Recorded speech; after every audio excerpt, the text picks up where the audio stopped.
And we can get some of these others through faster and have them completed. Go ahead, John, if you want to put up postmark up here. Okay. Everybody know what postmark is? Yeah. Okay. So basically what's happening is they had a site plan approval a while back, never got it signed because he was annoyed with us because he thought he had to pay too much money to get an approval and that. So anyhow, we never got his plan signed. And at this point in time, Frank caught up to him and said, you gotta get your site plan done and signed off, and it's updated also. This is not what the original site plan looked like.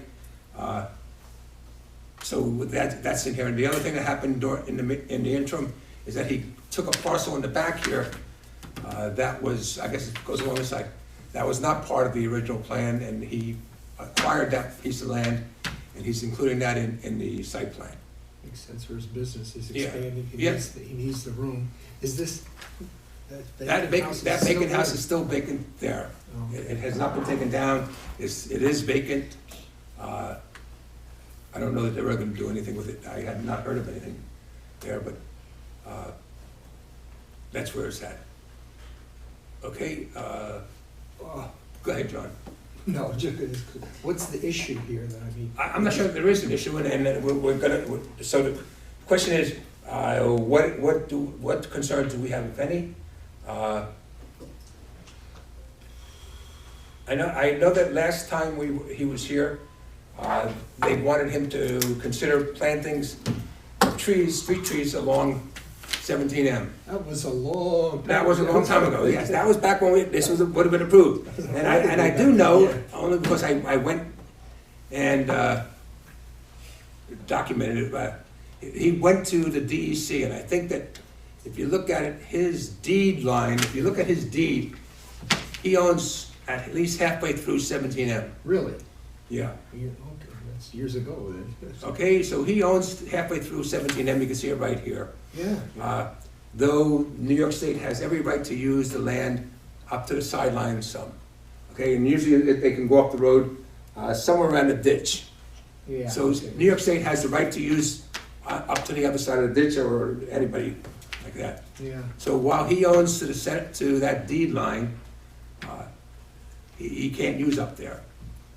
So the question kind of, if I'm gonna use a setback, is setback, I think if you read it, I think if you look at front yard, it's from the deed line.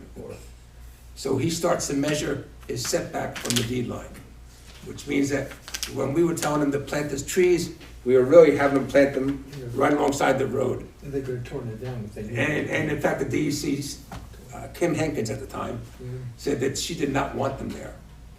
They were too dangerous, they didn't want the trees that close.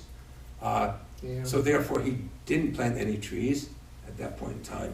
And it doesn't, he's done a really, really good job there. I mean, visually it looks attractive and stuff. Also, where you're talking about putting trees would be a swale for drainage. So putting trees in there would make no sense at all. Yeah, I agree, there's a lot of issues about it. And I'll agree with John's comment that he does keep the yard exceedingly clean Yeah. and visually appealing from the roadway.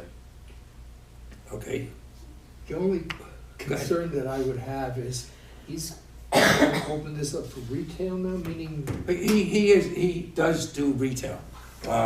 He does both, really. He does retail and wholesale.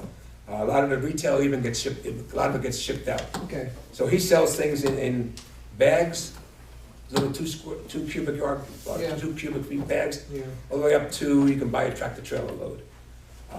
So whatever you want to buy, he'll sell to you in that kind of quantity. okay, that's good. I was just, the reason I raised the issue is, Nope. just expecting more traffic coming in as opposed to Okay, changing the this? way he, Because of go ahead. getting out of there, the Yeah, traffic. yeah, and the answer is, the way he's been doing it, he has 2 gates here really on Fisher Lane.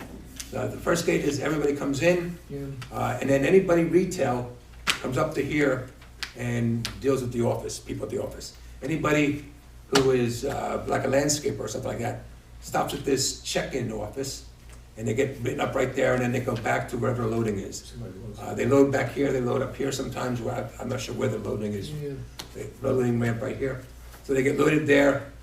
So no retail customers are going past here. It's just people in trucks getting loaded. Yeah. Retail people might do that, they go back here to get bags, they might be back there to get bags loaded. But by that point in time, you're with somebody who's a employee. Yeah. To visit the yard, you'll see that there's very good signage. There's, at that, the shed there, it does tell you to check in if you're a contractor. And it does tell you otherwise to check in at the office and not to drive around the yard unattended. And then they send you into the yard to get what you need. It's a typical setup, and it's quite open, pretty well maintained. Yeah. Now, Neil, when you're talking about expanding up into the northern parcel there are a few houses across the street. Yep, there are. Yep, And so, there's 2 or 3, I think. at least I think two, there's at least 2. right. Yeah. And so, I'm assuming this is highway commercial? Highway commercial and CO, I think. They'd have that here. Yeah, okay, highway commercial, here we are, right there. It's highway commercial along the front, and then that back parcel was commercial office. And I'm trying to remember whether across the street changes, and I don't know that it does. I don't know, Hard to tell. It doesn't- yeah. But anyhow, this is definitely highway commercial and CO in the back. And he's been operating back on this parcel of property since he's acquired it. Yes, he has. And I'm not too plugged into that end of town. I haven't heard any issues. But I think, my concern from the ERB would be are these homes impacted through the operation? And Yeah, I don't know the answer to that. I've never heard of any complaints from them. I did get a complaint one time from the psych center, who said that their employees were having trouble breathing one time because of the smell of the chips. really? Yeah, that really was a complaint, and in fact, what we did was call the DEC down. Mm-hmm. And the DEC came down and did an inspection, and they had no issues at all with the yard. I can't, when you first get a fresh delivery of mulch, look, when you get a delivery of mulch to my house, you put 4 yards on my driveway, I can smell it, but as soon as I spread it out, 2 hours later, It dissipates. I'm good. I don't know. No, it ends up being a dead issue with the psych center. In fact, it's gonna be more of a dead issue with the psych center when they move further away. Yeah, because That's gonna be shut down there. right, so they're moving everything down here. They're back further. Right. Yep, so they're gonna be further away, but it hasn't been an issue. There was one time, DEC did come out and they measured the pile, and they took a temperature in the pile, and they were all okay with that. He even got a report back from them that if somebody thought we needed it, we could get that. May I ask a question? Sure. Do we know if he's planning on this extra addition, is this gonna be more dedicated to retail, like a building or a place to sell, or is it gonna have more mulch piled for them? The answer is, I know he's not planning on a building for them to go in and sell. Okay. He has that little shed there, that maybe he has 5 rakes in there and a couple of shovels. He doesn't want to sell them, has not wanted to sell them. He has them there, I think he actually goes to Tractor Supply and buys them, and has them there for the homeowners or the contractors who, hey, while I'm here, I need a rake so my guys can continue working. But he has no intention of adding a building, that's not being proposed. So is there any environmental smelling, breathing, where if he like doubles his mulch pole? He's almost at the maximum, but I think, I don't know on mulch. I do know from the building code that mold, there is no limit on mold. There's no mold level that's a violation. So I think the smell of oak chips, I think is just what you get. Okay. I just didn't know if it's a huge volume, Mhm. does it change what he's doing now, which is not. There is, under the DEC and under the fire code, there is a requirement as to there's a limit on the size of the piles. How high they can go, how wide they can go, and whether you can get fire truck access to them. Yeah, because So that mulch is highly requirement, so the town should be looking at that, and the DEC, if they come down, we'll look at that. But it is, in both of the codes, I think it matches up exactly.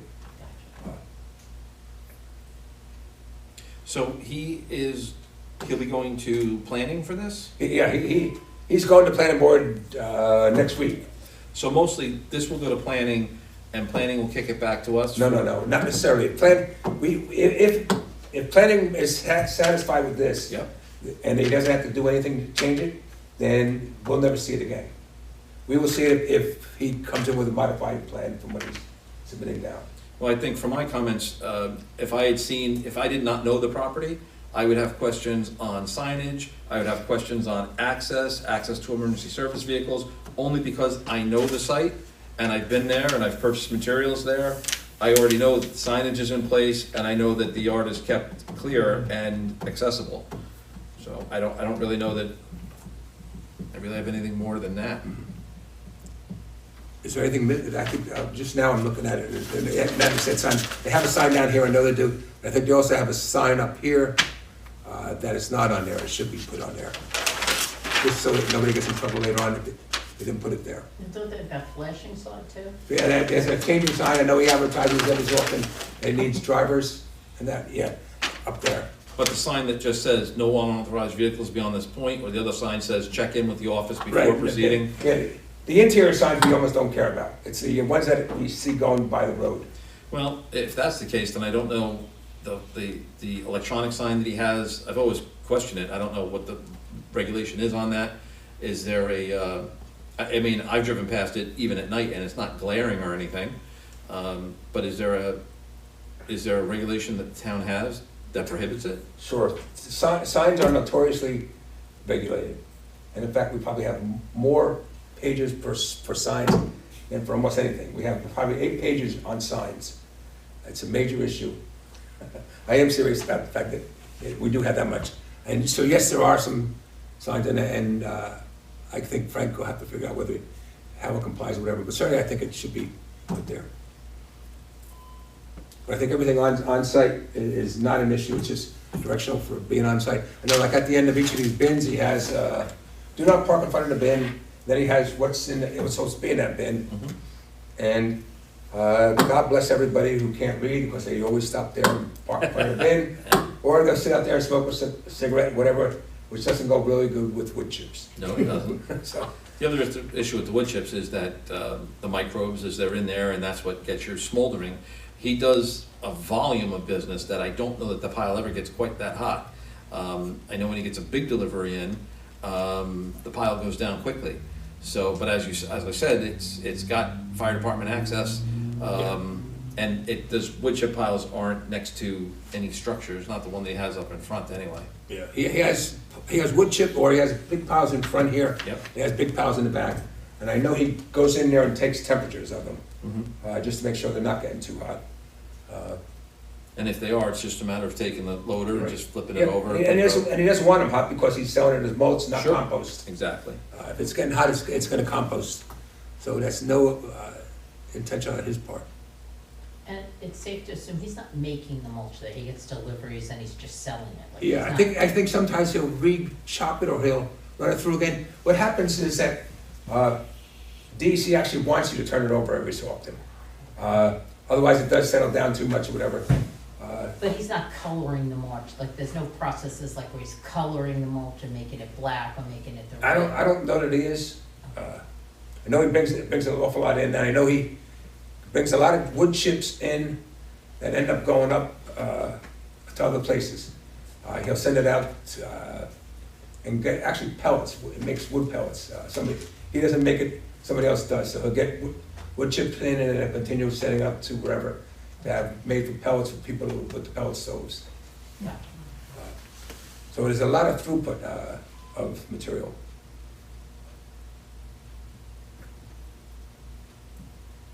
So he has tractor trailers, loading stuff. He has a variety of vehicles. He has some tractor trailers with the big boxes. He has some container trucks that have just a container up to a 30-yard container, I think is the max. And then he has a container trailer that he can put a container on the truck, and a container on the trailer, and deliver that way. He also has some trucks and trailers out, actually, for the same truck that he can put for logs.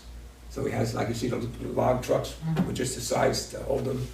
He has that also.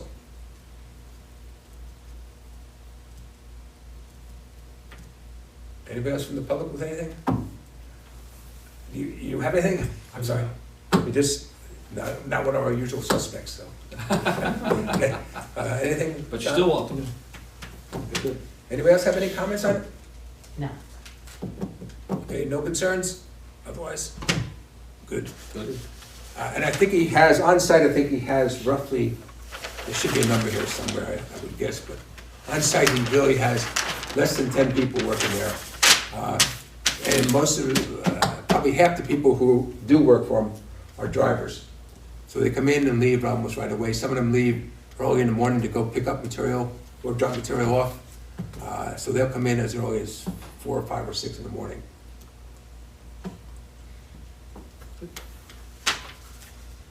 Okay, all right. Student bus company. Yeah, let's get that one.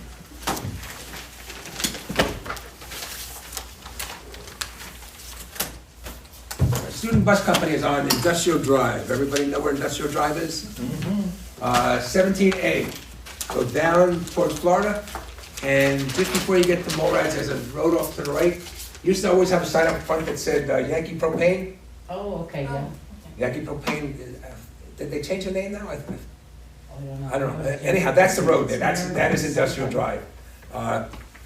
Student bus company wants to take an existing building that actually used to do appliance repairs back before everything became disposable.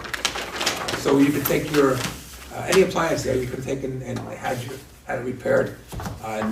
Now with everything being disposable and cheaper to rebuy and throw it away, that building is vacant. So it's a vacant, roughly 9,000 square foot building. And Student Bus wants to come in and run school buses out of there. A lot of school buses. They want to do school buses for Chester and for Florida. They talk about, I think 40 I saw as a number. And they don't, 36 on the plan. yep, so 4 of them are miraculously parking somewhere else, but anyhow, they want to put their buses there to run them out of there, number one, and then inside the building, they want to do some maintenance work. And so some of the buses are also going to be the short buses, some of them, most of them look like they're going to be the larger buses. But anyhow, that's what they want to do there. They say it right now that they come in and pick up kids off of this road, and I can't believe that. There's no houses there. No housing. Oh, you know what they may do is the first one, Yeah. the daycare one. Yeah. Maybe they have, the daycare might have preschool and after school. They drop them off there. That's key stuff, yeah. That would be- I think that might be it. That would make some sense anyhow. So part of this is that they want to do a lot line adjustment. A lot line adjustment just means that the property adjacent to it is gonna take the land, and we're not gonna create a new lot. We're going to just make one lot bigger, one lot smaller.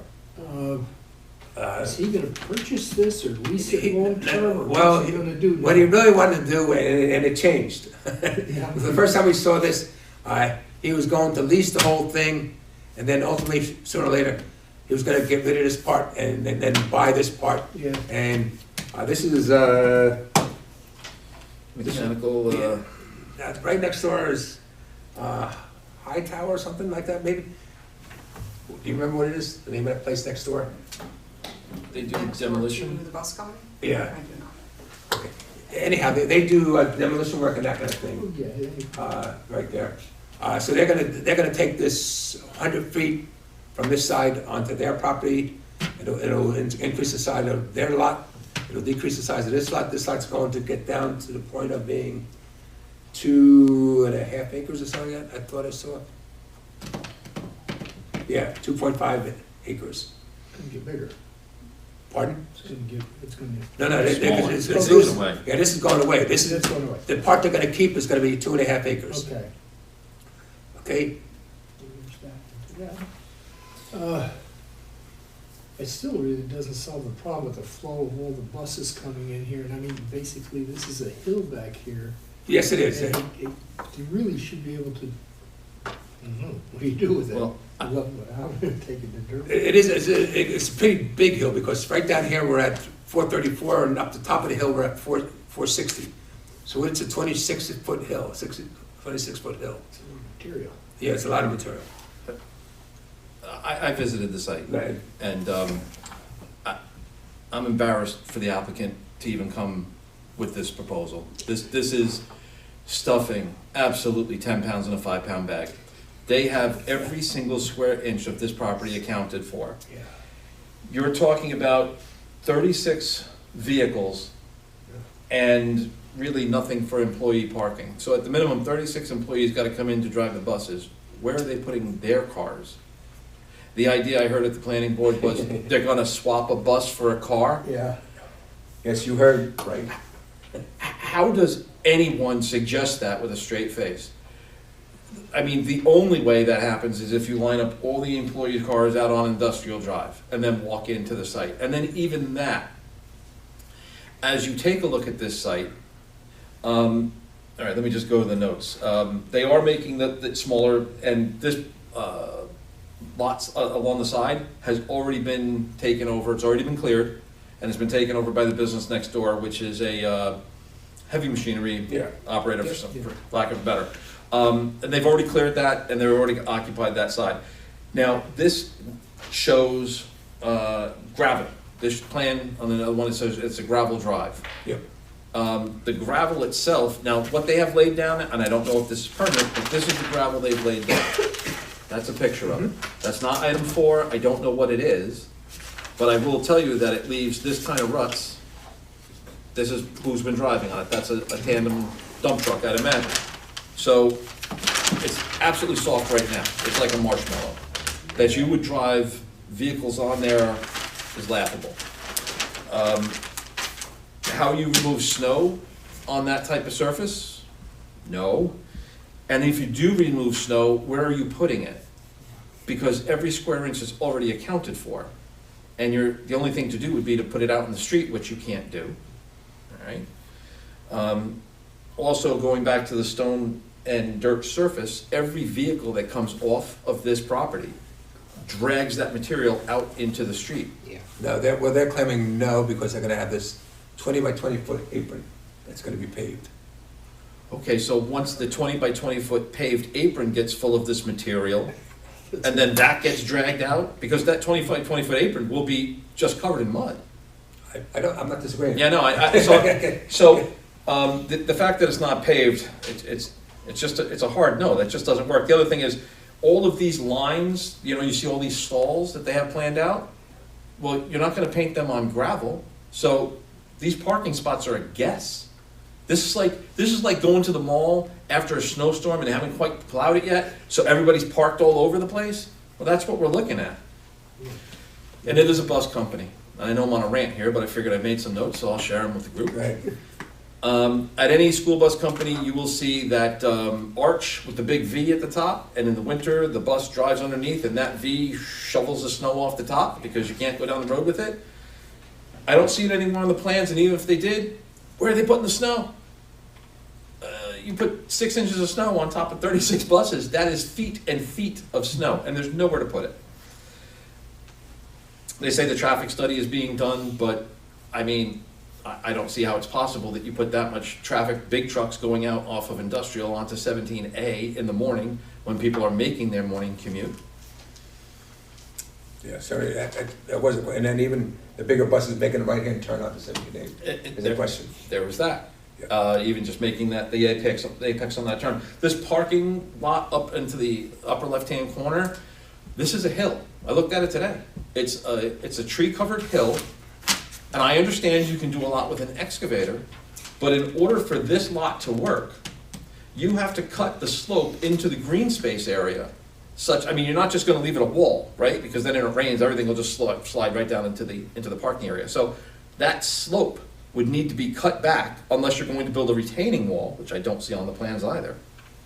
Right now, they're showing they're gonna cut it back by 8 feet anyhow at the one corner. Yeah, as you mentioned though, I believe it's a 20-foot hill, and they gotta cut at least 10 feet into it. I don't see it as workable. On that, I'm not an engineer, however, I've been around long enough to look at that and say, that's not gonna work. Plus, just looking at those parking stalls, you wanna put even the small buses trying to get in and out of there, try to get number 34 out without 35 or 32 coming out. It's an Austin Powers movie where he's in the golf cart going, "Wick, wick, wick, wick." It's not reasonable. Especially if they're making all those turns on gravel, right? It's one thing if you're doing it on blacktop, but if you're digging up that gravel with a heavy bus with the wheels. There is currently they've bulldozed a road coming behind stalls 12 through 20. I don't know why, but they've bulldozed the road up into the green space. Don't know what their plan is there, but that's what they have going on right now. The refueling. We talked at one of the planning board meetings, they're planning on a 600-gallon diesel tank. For 30 vehicles. Right? I mean, that's That's a day and a half, 2 days at the most. at the very most, even if you get to a day. It didn't make sense to me. I don't know why they're holding that to 600 gallons. You do have the room for a bigger tank, but now what is your refueling process? It's so tight back there that if you want to refuel 30-plus buses on a single point refuel, that's you're there all day long. I don't see it. And my final note here is this project might work at 1/3 of the size. Like, if you parked a few buses up front or a few in the back and left the rest, but without an asphalt parking lot and without more space, this is completely unworkable, in my opinion. And it's one thing if a business wants to say, hey, listen, I just want to try it. Hey, it's your money, have at it. But here at the ERB, we're concerned with how is this going to affect the town? How is it going to affect the residents? And dragging all that material out into the street, it's a recipe for failure. Yeah. As for it absolutely, a business like this belongs on industrial. To the right is a heavy machine operator. To the left is a heavy machine operator. Yeah. The place is just fine. The scale is just too. It's 10 pounds in a 5-pound bag. It's not reasonable, in my opinion. And I'm not an engineer, but I've got common sense and I've been around for a little while. Thanks for listening. Okay, so I think one thing is certainly the paved areas. I think when we do construction and the stormwater manual generally has 50 foot, so it should be 50 foot long anyhow, maybe. It would help knock some of it off. So it should be at least as much as we require for stormwater on a construction site, since it's going to be gravel, or is currently gravel. Second question is that, and it's a question for them, is how are you going to make this so it does become compacted or whatever, so that you don't have those issues? And maybe it has to be paved, maybe whatever, tar and chip. I don't know what the answer is. I don't have to know what the answer is. They have to tell what the answer is. But that seemed to be. Otherwise, the question may be also, is it stable enough for fire trucks or something along that line? You're right, that I think the fuel is way back there alongside the parking lot, so you can't get a truck or bus in there to refuel if buses are parked there already. It would make more sense if it was up here further, you can just pull alongside it. Yeah. That would be what most of us would probably consider. And as for the compaction of the gravel, item 4, we know that in time is hard as cement, but even as hard as cement it gets, you still end up with potholes in the bad weather. You get frost heaving, frost action, and you'll end up with potholes. When you're talking about 30-plus buses, these potholes will develop very quickly, ruts, everything else. I don't see anything short of blacktop working. And the snow plowing was a good issue. And so they probably should show a spot where they can push the snow or store the snow, or what are they going to come up with a snow removal plan? That doesn't exist. Not with this much. Again, every square inch is already accounted for. Well, they have to come up with some kind of plan because it doesn't seem like it's going to work. The other thing we usually, and I don't know, I see that they have that the impervious surface coverage is only 9%. Because I think the only thing they're counting is the building. Yeah. Most times when we look at parking areas with snow or not snow, with stone, we consider at some point in time, that really becomes impervious. Drive over it long enough, it breaks it down, it packs it up, and ultimately it's gonna be impervious. So the question there really is whether or not they have to go ahead and do some kind of SWIP and come up with some kind of stormwater plan. I would also argue on that point that since this is a bus parking area, those buses will be there, and all of the surface area of those buses, and that's a lot of surface area, is in fact impervious. Yeah.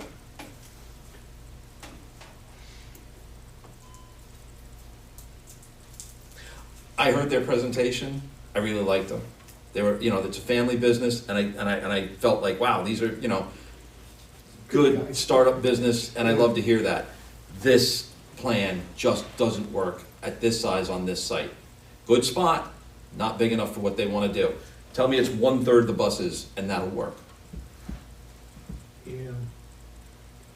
They definitely have contracts with Chester Fire System. I believe they claim that right now they're already driving for them. They have another location somewhere else, and they just want to come here. It's closer to Florida, obviously. And we'd love to have them, just on a site that can accommodate them, and that's not it, in my opinion. I have a question. Sure. This bus routes, when they come out of industrial, are they gonna be heading towards Goshen to go to Chester? Because I don't know I'm the- nervous by BOCES, like in the morning, Yeah. the BOCES buses are a nightmare now.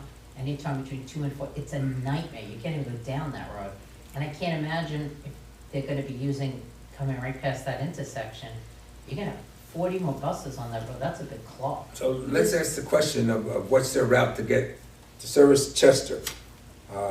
If we made it, it's possible, I guess, everybody could go right and go down to the light in Florida, Take 94. take 94 back up. It's certainly a possibility. And certainly the school district for Florida goes up into Goshen here, so they would probably be serving some of those people up that way anyhow. Otherwise, they may be making a left coming out of here and then making a, is that Durland Road? Yeah. They could make a right-hand turn on Durland Road and come down there. I guess maybe. I think So- it's something we should ask, because that's gonna be a huge amount of traffic if they're gonna. Sure, it's not what we generally, we don't, that even maybe posted for local traffic only or something, but anyhow.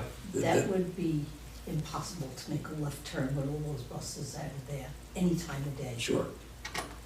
Any other comments on the employee parking, or I agree. that bus swap thing, that idea? I agree with that. I think it just doesn't work. In fact, my real question the other day at the planning board was, why not put more parking up here and make it, you don't have to take that much soil out of it. If I raise it up 10 feet, if I start 10 feet higher here, I can make a parking lot 10 feet above the existing grade. Was that 30% green space a requirement? What we have is we have a 30%, we have a maximum of 70% impervious coverage. And the rest of it has to be left open. I mean, that might be an out for them for the parking if they did have a lot up there for bus drivers. Yep, that would help. I mean, just you get even if you had the first 10 buses, you had to drive a parking lot for that. It Was would that help. calculation made before? Do they include this area in here? Doesn't know if they're gonna use that for anything. Right, I think it includes, this is their green area, That's. Which is no longer green, they swiped, I was there today, they wiped the trees down. but they're not here. And the other thing about that, we were saying that in that green space area, that 30%, where they would have put parking up there, and once again, there is a road that's being bulldozed up there, and I don't know what for reason, has to be a two-way road, because you can't just have cars going up, somebody's gonna be coming out. Right. And now you're head to head. I didn't see that they had enough room to do that, but maybe an engineer can figure it out. Or maybe they should keep more land off the piece they're gonna sell. Or, And back to that road would actually, where you see bus stalls 12 through 14, that's where the road goes in, so you'd lose those bus spots if they're talking about putting a lot up on the top. And as for holding on to some of that land, as I said, the neighbor's already taken over everything right up to that line. Really? Amazing how much equipment they have over there. It's some pretty big stuff. Yeah, they're using all the land. Yeah. Again, I think it's Industrial Drive is the right place for this type of business. I just feel bad that they don't have the land to do what they need to do. Okay, they have the other concern is they have parking in the front of the building. Yeah. We generally do not allow that or do not encourage it. I think down here though, my recollection is that almost every one of these buildings down here have parking in the front. They sure do. And I think it's there because I think they were almost all developed. In fact, this one had parking in the front too, because it was all done prior to the change in the code. I mean, the guy to the right on, well, this is 10, so 6. Has all this heavy equipment out front. I mean, it's not just parking, Yeah, it's gigantic equipment. yes, it is. He's got some of the biggest. Biggest stuff I've seen, yeah. Yep. And then there's this one here, and I know they have some cars in front. And then you go down further, and it's the plumbing wholesaler. Yeah. He has parking in front. And there's not a house to be seen there. It's Yeah. really, it's a great industrial drive. It's exactly what's supposed to be there. Yeah. Could you offer them a choice to, like if they bought another plot of land where they could shuttle their drivers? Like have employee parking like a block away if they could get a cheap piece of land and shuttle them, and then they would get that amount of land back from. Yeah, they Doesn't could, sound like- I think ultimately what we're gonna say is try to figure it out, guys, because we don't think it works. I mean, that solves problem 1 of 10. Correct. Is the problem with this lot. Once again, their presentation was wonderful. They really sound like wonderful people.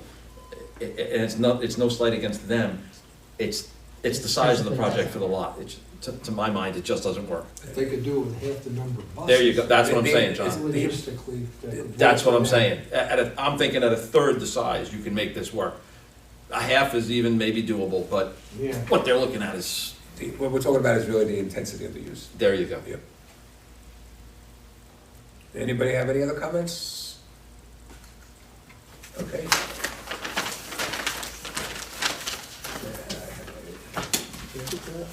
Yeah, whoops. Is it, yeah, it is yours. Wait, no. Golden State, no, let's skip That's that, I'm yours. sorry. Golden State may be a This little is mine, bit, sorry, I was gonna take yours. of a start too. Let's go to Lefka Drive Warehouse. Huh? Yep, exactly. Okay.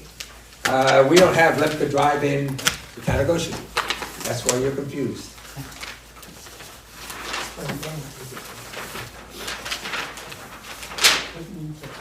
This is the Remy Plaza. This is Remy Plaza, right. Everybody know what Remy Plaza No, is? I'm just gonna say, what's in Remy Plaza? Sam's Meat, I know what that is, okay. that's Remy Plaza. Okay. So I think that this is actually down further from there. It's just, that where Sam's Meat is the building behind where the gymnastics center is. Okay, so that's what we're talking about there. And what's happening really is that there's a proposed warehouse in the village of Florida. And the village of Florida line actually goes through the parking lot for that gymnastics area, or that fitness center. So what they want to do is they want to increase this parking, or this access in the village of Florida for this warehouse. And so they want to make this access road that services our building back there and goes up to 17A. So 17A comes down here, and then it makes like an S turn here to keep on going. So we're looking at this because they're proposing changes to this parking area.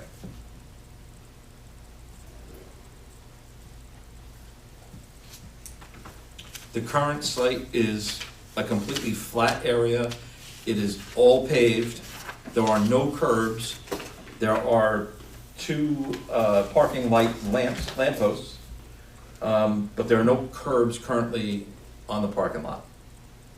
But that is a curvy road. Yep. It's weird, right? Parking lot. Like when you're on 7th, right, isn't that like a, that when you come around and there's a pretty good curve over by like where Right, the. just after you golf pass, place is? yeah, no, but on this, just after you pass Sam's Meats, you got to make a left and a right Yeah. to keep on going. Yep. The big truck servicing the warehouse. Yeah, and then we also have trucks, or two or three warehouses beyond that.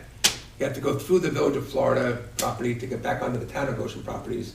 And we have 3 warehouses back there now and another one proposed. all owned by Remy Products, or, Are these regular warehouses or are they super warehouses? these are the normal warehouses. Just one, I was gonna say, the ones in the back, I think maybe 300,000 square feet, I don't think they were that big. okay. Okay. So what we're really looking at is the parking area there. And then at the backside of that rest, no, I'm trying to picture whether this front building is separate from the other one. What's in the back there was the one that used to have the indoor soccer too. Yeah, oh, yeah. All part of the sports center. Or I think part of the it's- sports this is center. I think like it's a all in kids' one building. sports pavilion area. right? Yeah, there's a sports pavilion area, right, and then part of that back building is also a warehouse for the front building too. Oh. It doesn't have all the buildings on there then? No, it's not showing us any buildings really. This is the, I mean, a little Yeah. bit fuzzy on the picture, but this is the lot that we're talking about here. Yeah. This is the entrance to the sports center, soccer fields are back here in this building. And the building that they want to put in Is, Right is going to be right here. Yeah. So this is the parking lot that we're speaking of. I'm sorry, guys, if, Yeah. you guys know where we are, so. I'll agree, as Marie said, as you come down this road, it's a jog to the left and then to the right. It's almost like there was no thought to any of these roadways when they were putting the buildings in, and there probably wasn't, and that's fine. But now, I suppose is what they wanna do is they wanna bring it to code, is that what we're looking at? Well, what's happening is that Florida's making them bring it to code. Okay, Okay, so Florida is nicely telling them, come back to Goshen and get approval for that parking lot to be different than what it is. let me ask you a question, because you're the guy that would know. These curbs that they wanna put in, these islands, Yeah, okay? Is there a reason we put islands in parking lots? yeah, because we think it looks pretty. Yeah, we're wrong. It is a requirement of our code, that they have those. And so they have to do that I believe it's every 10 parking spaces. Well, I can understand splitting up every 10 parking spaces, and currently what they have is, it's marked with yellow lines, not to park, right, basically where they have Yeah. that area. However, because there is no curb there right now, and that lot is absolutely full this time of night with all the gymnastics and stuff, people bringing their kids there. So that lot, right where that curb is there in the middle of that island, is used for people to get out. And it makes traffic move easier in that parking lot. Add to that, when you're plowing that parking lot in the winter, who wants to plow around islands? It's just one sweep if there's nothing there. So, also, it's just something to hit, for some drivers. So, not having the curbs there seemed better to me. Now, if you wanna paint a no parking here where the curb is, to keep it open, I get it. If it's necessary and it's in the code, so be it. It is in our code that you have to have these break up. I can tell you there's some other logic sometimes that it's supposedly if you have trees in there and shade, people tend to stay there longer. Okay. I don't know that's relevant to this particular site, but that is also a thing. But we do require, what they can do, and if you've gone to the Lowe's in Chester, they actually, at these islands like that, they use that for stormwater. And they actually have that like a small stormwater pond. You can I've dump seen it that. down as opposed to up, and then the water can sit there until it saturates, it goes into the ground. Well, speaking of stormwater, I'm sorry, this entire lot is turtle backed this way and then down this way, and the stormwater drain is right here, and there's absolutely no evidence of ponding anywhere in the parking lot. It's very, very well drained. So yes, I think that would, if that was an issue, they could certainly use the island for drainage, but they just don't need to here. It's all very well taken care of. I wouldn't have known that, but that good. While I have, let me just point this out if we could. So, coming down this way, there's nothing here right now, right? Yep. All you have is that curb there. Yep. There's an existing light here, which is broken, but they'll fix it, an existing light here. Yep. I think they absolutely need to put a light here on this corner.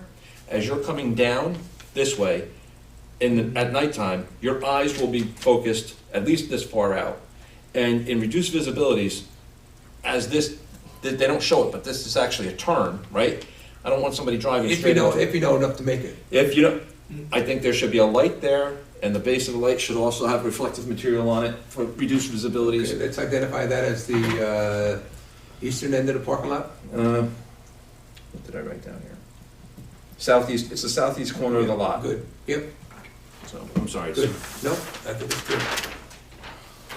So we want, so I think that from the point of view of trying to mark that road better, I think having the curbing here does tell you pretty much where we expect you to be driving, as opposed to coming down straight in and just driving through the parking lot. I'll agree to that. The curb definitely gives you, the driver, a better place to go. This The is, curbing on the side of the road. yep, Yeah. this is a soccer field. This is a chain link fence. So whatever they're gonna do with the Village of Florida, will have them put a curb there or whatever.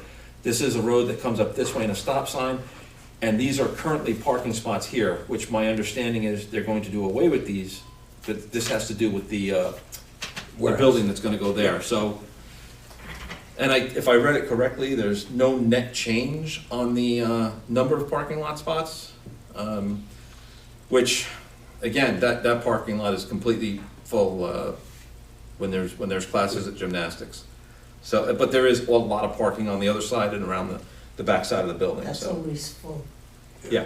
My daughter, when Taekwondo was there, Mhm. my daughter used to have a hard time finding parking space Yeah. sometimes. And she teaches Taekwondo, Mhm. so. At that time before COVID, you know, they were pretty full, and then now I haven't been in that building to see what they changed it to, because Taekwondo is now in Chester. Mhm. Well, I was, just before the meeting, I swung by and the lot was completely full, which I love to see. That It means, always is, that- right up to the street Yeah. or the edge of the property and around the side of the building behind Sam's. so they're running a successful business, which I like to hear. I don't wanna make it more difficult for them or for the people using the facility. But, and so the light I think is important. If the curbs need to be there, Neil, then I'm okay, but, I think the curbs along the road do. The curbs in the middle, we require that to be broken up according to code. I think your suggestion is that it should not be for that. I'd rather see it painted, striped off, no parking this area. I don't, like this, that one here at the end, at the far end, all you're doing is making it harder for people to get in. Don't get me wrong, if there's a car parked there, you're gonna avoid it anyway, but it just makes it tighter getting in and out. And once again, right now, people can drive here, and there's no curb here, so they can come right out and go out, and you've got people going out both of these exits, so there's ways to get out, whereas now, you've taken this away. All right, so So, let's ask the question then, should this Lemka Drive be like a T intersection instead? They can go straight across into the parking lot? Or should we keep this so they have to go left or right to get into the parking lot? interesting. Yeah. I don't know how that works, and why would they're taking these spots out because of the building? Because of Is the this- rest- Yeah, because of the warehouse. So is this the proposed line of the warehouse? Yeah, it looks So like yeah, so now you need room, you can't put that right on the road. So let's ask the question, though, somebody should consider whether or not that should be another access point for the parking lot. Yeah, to me, that's like urban planning, that some engineer's got a reason for that, I just don't know what it is. Probably because we wrote the code that says no. I don't know the answer, I really don't. The other thing I think probably has to happen is I think that probably opposite the right-hand entrance, you probably have to have handicap parking. Oh, I think you have- closer to the main entrance? Usually it's to the main entrance. Yeah, why would they have it all the way over there? That's where Because it they, is an entrance over there too, and that might have been Taekwondo all the way to the left side? Yeah. Yeah, Hmm. so if you go in Taekwondo and they're handicapped, yeah, that, you gotta weigh in. If you go into the gym, to the exercise Actually, area, they didn't use that to go in and out for Taekwondo, they used the main entrance. The main entrance, so in the gym. I've never seen anybody use this entrance at all. I don't know, I know when I went down there and did an inspection, I went in and out of it, but. Out of this I was- one? Only because I was doing inspections and they had to work. But yeah, I think certainly up by the main entrance is where we have to have handicap parking, and we have to make sure that that's the correct number. And Frank can tell us what the correct number is based on the number of parking spaces. I thought they did have an exit on that far end by where the end of the sportsplex is, going out to Lemka Drive. Yeah, I think they did. Okay, so let's look at that handicap parking spaces Yep. there. And it's certainly something there more than a curb for coming down there. I've been over to the shopping center sometimes, and people don't see the curves. And Yeah. Just go racing through there Yeah. and just hit that curve, holy, bro. You set the airbag off, you Yes, hit you that do. right. And I've seen it. This light at the far left, that is actually close enough to this edge that I believe it'll light that entire area.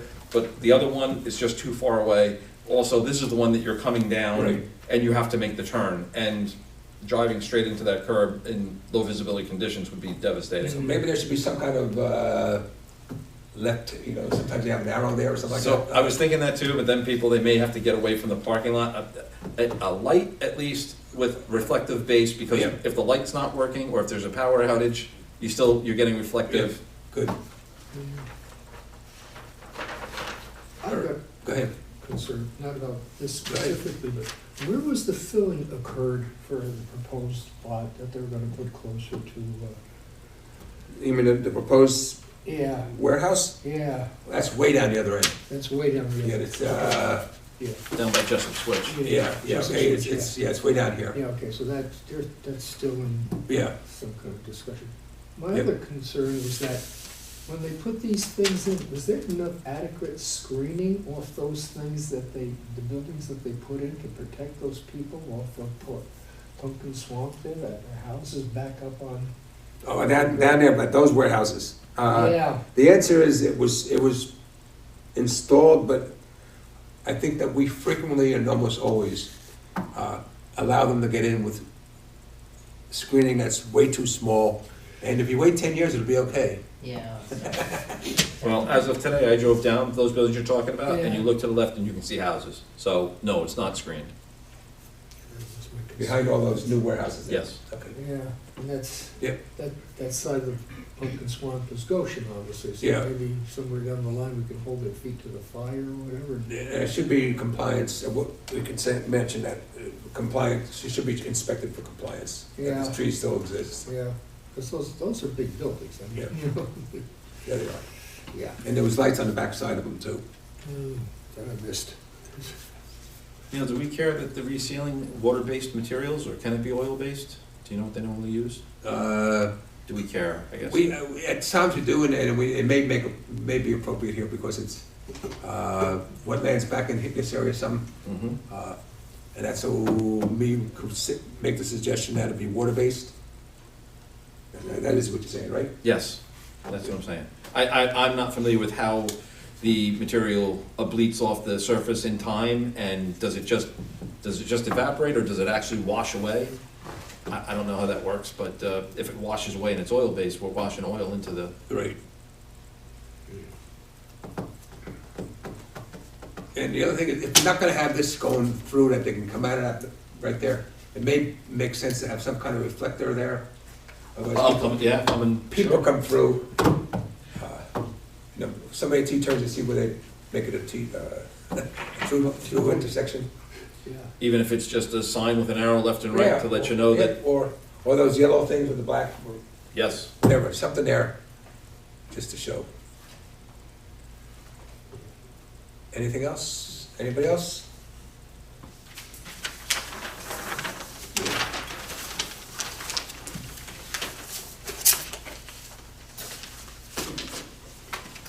Okay, let's do, the IWS, it's listed, chapter 80B permit. It is the IWS has gone through the planning board already for their site plan approval. This is now back in front of the town because IWS also needs to get a solid waste permit, an operating permit and a solid waste construction permit from the town board. So the town board has deemed this application to be complete, and they've asked, we're required to go ahead and review it some. And that's where we are tonight, to start it at least. I'm not sure we're gonna finish it all. So, I'll put the plans up, and actually, some of the plans are really good, are really interesting, but we don't see it very often. Page 1. Let's see. Just wanna get through a couple of these. Page 1, just a location, but if you look at page 1, the interesting thing is that right here is the site, And all these yellow, and they're yellow with their red hashes, whatever it is, the environmental justice area and or possible environmental justice area and the disadvantaged communities. Most of the time we ignore that. We shouldn't be ignoring it. But to the degree that it impacts anything, this site is definitely in there apparently. Everybody understand environmental justice? No. I'm gonna do a really fast, bad job of it. Good. Basically, environmental justice area says that in many cases, low income and poverty areas or whatever tend to get a disproportionate amount of the negative places. Okay. And I'm not saying that's here, we've had this here forever, so I'm not saying that's why it's here. But if we're gonna site a new landfill, if we're gonna site a new incinerator, if we're gonna site a new jail, we tend to go places where Poor people. it's poor people live, they can't afford to buy this or whatever. That's what it's saying is, look, Gotcha. we shouldn't not disproportionately cite the negative things in their area. This is not why this is here. This site has been here since before I got here, and probably it was here since the 70s or something like that. Tory, Yeah, Tory landfill, and then this was part of that, I think, at one point. So anyhow, that's not to say that this is being put here because of that. But we don't very often see it Is included there in any our plans. special privileges because of that? No, it means that we have to look at it more in certain, and perhaps take into account a little bit differently. The next page, page 2, is also kind of neat because we also get people out in this area denying that it's like this. It shows the aquifer, it says for wetlands, state and whatever, but it also shows the aquifer. This whole area, this whole blue area is an aquifer. And what it means is it's kind of all connected. Pardon? Can we come up and? Sure. Pull a chair up. You're welcome to pull a chair up. You sit yourself down. Because you said aquifer, I was like, what? Yeah. Okay, you want me to back up? Where's Altuve? Altori is, Oh, if you're right to here, that right spot, here. Yeah. Okay, the roads are not so marked, but this is the site, the location of the site, so that's Hartley Road. 17, that was about here. So Altori is right there. So we know that Altori has been sited on there from a long time ago. At one point in time, we never worried about that. I think we used to site landfills alongside rivers so that every so often they'd flood and wash it out. So Neil, are you saying that the material, the water, wastewater, anything that goes into the ground at the IWS site Yeah. can filtrate anywhere in that aquifer? Well, yeah, it would move along there. I think that's what happens, okay? We're saying that, right, and not just Altori. I mean, we're talking about, not just this site, we're really talking is the Altori landfill and the county landfill. Sure. Both right there. Mm-hmm. And in fact, we know that right downstream of it is the municipal wells for Town of Goshen. Town of Goshen is on there, but we also have the town of Wallkill. Oh, yeah. And there was somebody else down there too. But anyhow, they are there, and Is this IWS here? no, IWS is right here. Oh, I see, and where's Altuve? Is that- Right here, right here Oh. above us. Basically next to it. Yeah. Okay, so that's all located on the aquifer. Again, many times we used to deny the aquifer never crossed over 17. How people used to deny that, I don't know, but that was the story many Can you times. give me a city girl explanation for what an aquifer is? Is it, Yeah, that's a good question. Okay, feel free to correct me if I'm wrong, but basically, it's kind of a, underground, is it? it's underground, it's definitely all underground. And what was saying is, it's connected hydraulically underground. Which would kind of make sense. What it really looks like it's doing is, it's going right along the Wallkill River. Okay. Okay, so it makes sense, the water's there. And so that's what we're saying, I think. And is there anything between the aquifer and this stuff, like a layer of bedrock or any of that? No, there's Just not. Goes down? What's there, so what's there is what the applicants put there. I mean, in the case of the Altori landfill, in the original landfill, they didn't put anything. Then in the second landfill, they put something at the bottom. In this case, we have impervious surface. We have blacktop everywhere or concrete, I forget what it is at IWS. But it's whatever IWS puts there is what keeps the stuff from going in. Neil, one more time, the aquifer, is that what the wells are connected to? Or The wells? wells would be drilled into the aquifer also, right? The aquifer is an underground river. When you drill down into it and suck the water out of the river. Okay, that helps me. Does that make, That's, So I think it's, maybe we should, maybe the IWS should be moved to no, somewhere. that's not gonna happen. Hmm. Okay, IWS is there, it's gonna be located there. To the degree that we think it has to have extra protection somehow, that could be discussed, but IWS is not gonna be moved anywhere else. Yeah, this is That just also- an expansion. Yeah, and remember, we talked about the ADB law, and they were trying to slide in another 70 acres, and we all fought that back. So they're a pre-existing, non-conforming entity at this point, and they can't move somewhere else. actually, they're probably conforming. Are They they? would have, yeah, I don't think they're non-conforming at this point, I think they would, it might not be approved again if we ever had, but we wouldn't approve I'm just either thinking one of that those landfills. we currently allow 300 acres of land to be used Right. as municipal solid waste. Or is that landfill? No, 300 acres is solid waste, or is waste, or whatever, landfills are. Landfill. And we exceed that. We know we exceed that, but that's This nobody's is a fault. transfer station, this isn't a landfill. This is, nothing gets buried here, they just bring it in, process, It's get it basically out. garbage in, garbage out. Right. And I think that almost everything that comes in goes out the same day. I don't think there's much in line of stuff So what, overnight. how does it stop the runny stuff that's in there, you know, that there's. Okay, we'll get to that, plans coming up here. Okay, so this is, page 3 is traffic in and out of the plant.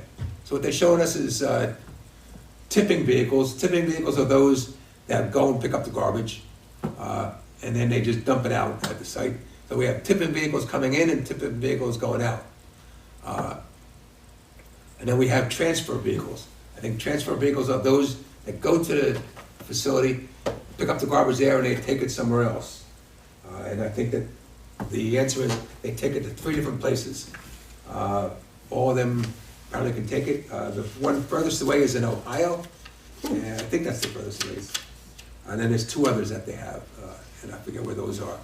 Cinegro? Pardon? Cinegro? I know there's one in Connecticut, but I don't know. I didn't think it was I Connecticut. don't know if that's a transfer station of sludge. Yeah, I know it's in the material, That's I just fine. can't remember off the top of my head. But I do remember the one is in Ohio. That's also owned by IWS there.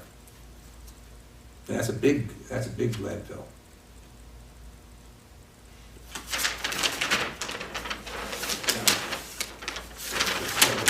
That's just the zoning code, zoning map or whatever. So, this is located in the industrial zone of the town. This is the site. What I thought was really neat, and I never saw it before in my life, is this is where they're showing the wind. The average amount of time that the directions that wind is coming into and going through, and at what speeds. That's fantastic. Yes, it is. I have never seen that. I was impressed. Is that for smells? But they must have something there to do it. I would guess either they've done it on their own, or they did it because the DEC suggested it. But it's neat. I mean, it is kind of a good question. Maybe they'll cite windmills there. Yeah, right, I looked along the line. But it does give you some idea then which Yeah. way the smells would come from there. And in all honesty, 20 years ago, in 2002 or whatever, I started here, and we used to get a lot of complaints all the time. Garbage blowing off the site, smells and all that. And we have not, since they put that new building up there, new building probably in 2004, 2005, something like that. Since they had put that building up, there have been almost no complaints at this site. Though I have heard lately, and I've heard, I haven't confirmed it, is that on Friday afternoons, in the afternoon sometime, maybe there's a tanker that picks up leachate there, and it smells coming out and maybe dripping along Hartley Road.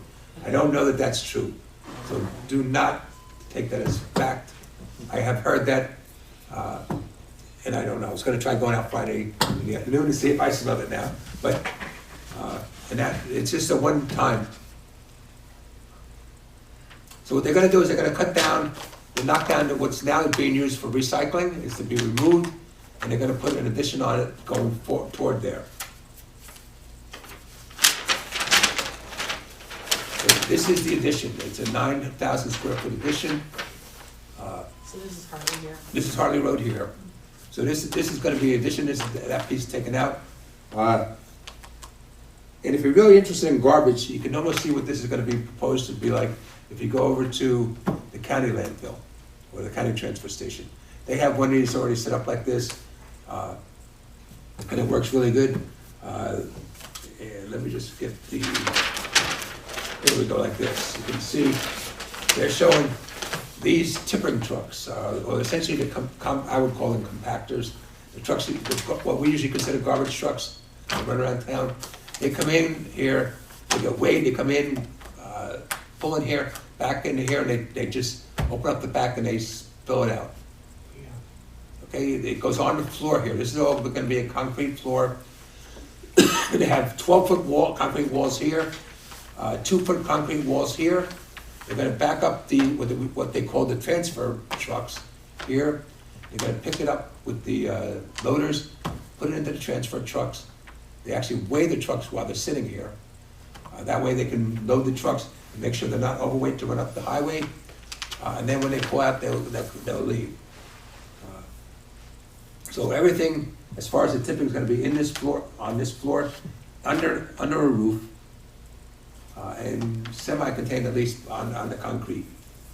There is a leachate collection right here that is in existence. They're gonna modify it some because they're gonna prevent stuff from running into here. There's a trench, you ever see those long drains that are usually at driveways or whatever, they have 8 foot, 10 foot, this is gonna be whatever, 30, 40, 50 foot. And that way anything going across that will be caught and then sent down to this leachate tank.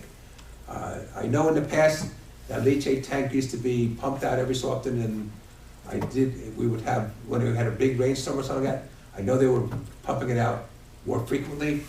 I did do that for a couple times just to confirm that in fact it was going out, and the leachate just wasn't being allowed to overflow. That's good. I'm not sure, the other one is a new one up here that they're proposing, and that one is gonna have a 2-stage alarm in there. One is gonna be when it hits 75%, the other alarm is gonna be when it hits 90 or 95%.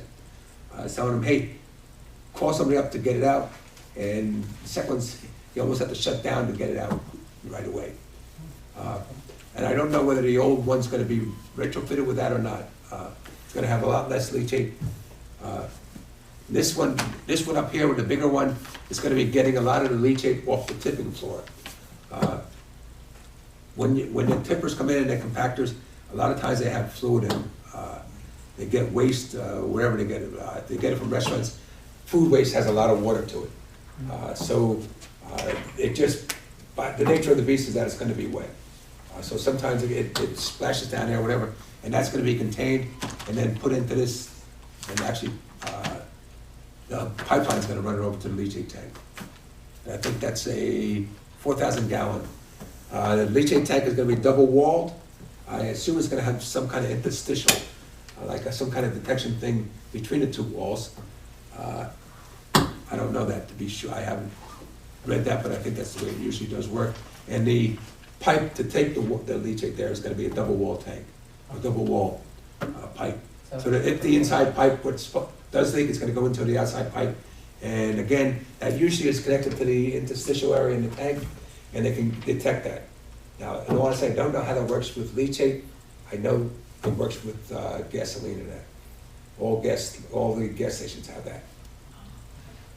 And it automatically notifies them if there's a leak. That's right. In the gas station, I know the way it works. If the gas is detected in that area in between, the alarm goes off inside. They have it at Stewart's. I think they have it at the other one across the street. They must have it across the street. I know Stewart's has it back there. Yeah. Neil, when we say leachate, is that 100% fluid, or are there solids included in that? No, I think it's almost all 100% fluids. In fact, I think if we looked at one of these, somewhere, there's actually, as part of that, they have the leachate, the water comes through, whatever, with some garbage sometimes, then they have a thing to fill, like a filter, like a funnel, not a funnel, a sieve or something like that. And so I did see that somewhere. I will find it sooner or later, maybe, okay? But it goes off the floor here, and then down to here, and then there's a thing to catch it in between. It has two handles on it to pick it up and out, and I assume they're gonna get rid of the solids. Because ultimately, it's gonna go through a pipe, and I think the pipe is not that big, the leachate pipe. I was gonna say 4 inches or that, maybe. I don't know the answer.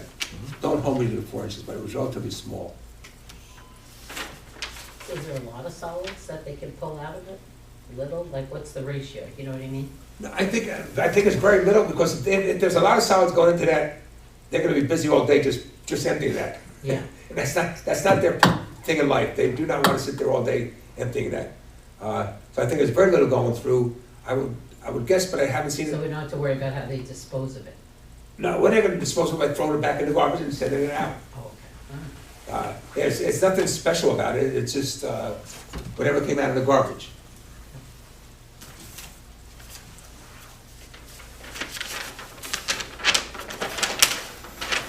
This is the evacuation plan. I was gonna say escape plan. It's not really meant for escape. It is an evacuation plan. They have to come up with a plan to say, hey, if something happened at the site, how would everybody get off the site and safely, or whatever. So these are the arrows showing it. I assume they're gonna have some kind of marking and evacuation plan or something like that, some kind of signage. You would think that everybody working there would know where it is. However, you're gonna have people driving buses, or not buses. You have people driving garbage trucks there who will not necessarily know the site that well. And if there was an evacuation, would probably have to have some kind of signage. So I'm assuming that they're gonna have signage. I haven't seen that signage yet, but I think it's gonna be there. So they're showing you how they get out. What they actually do in most evacuation plans like that, you have a place to everybody to show up and be there. We're gonna congregate here. Yep. Count heads. And count heads, to make sure everybody made it out. Yeah.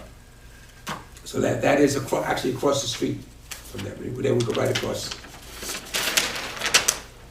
You used to have two, you used to have a close evacuation, and then like if the place was, because of chemicals. Yeah, and if it's chemical like that, they're gonna go somewhere else other Then than there that. was a because- mile down the road to Right. pick the bar. Yep. But what they really do show is there, and, good. So there is going to be an above ground tank, water tank. I think it's mostly there to supply water for fire suppression, but I'm not really sure of that. Okay, so you can see here, they have more of the trucks, showing the trucks here. And the loaders.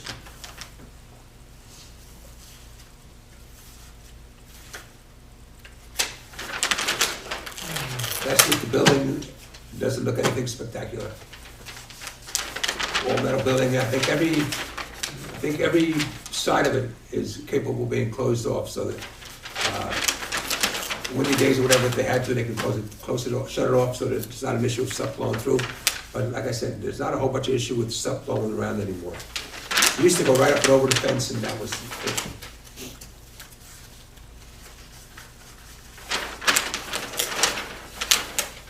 And here's it's a 3-inch pipe. I think it's the size of the pipe. And we'll see here. Here's where they show you the tipping floor, and then this is where the truck is parked to be loaded. And you can see a pass-through. There's a hole in the wall, and then it drops down and into this area, and probably the next page is when it's gonna show me that sieve kind of thing. No, it's not. Anyhow, it goes through that wall, and then it gets caught in that sieve there. Right, this is the water tank outside.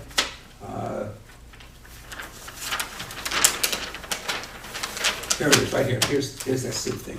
So the water's gonna go, the leachate's gonna come through here. There is a storm grate above it, so the storm grate's gonna catch most everything. Then whatever it doesn't catch is gonna get caught by this. What do they call it? I don't know. But they have lift strap, they show lift straps and everything else. Pool skimmer.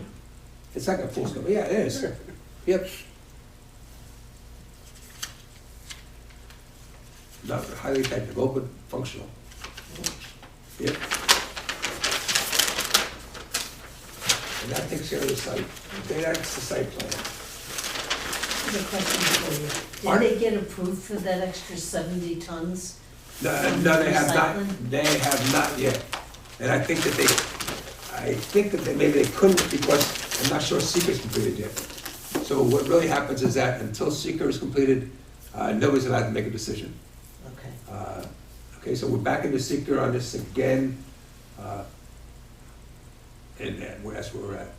On that point, Neil, you asked a question at planning.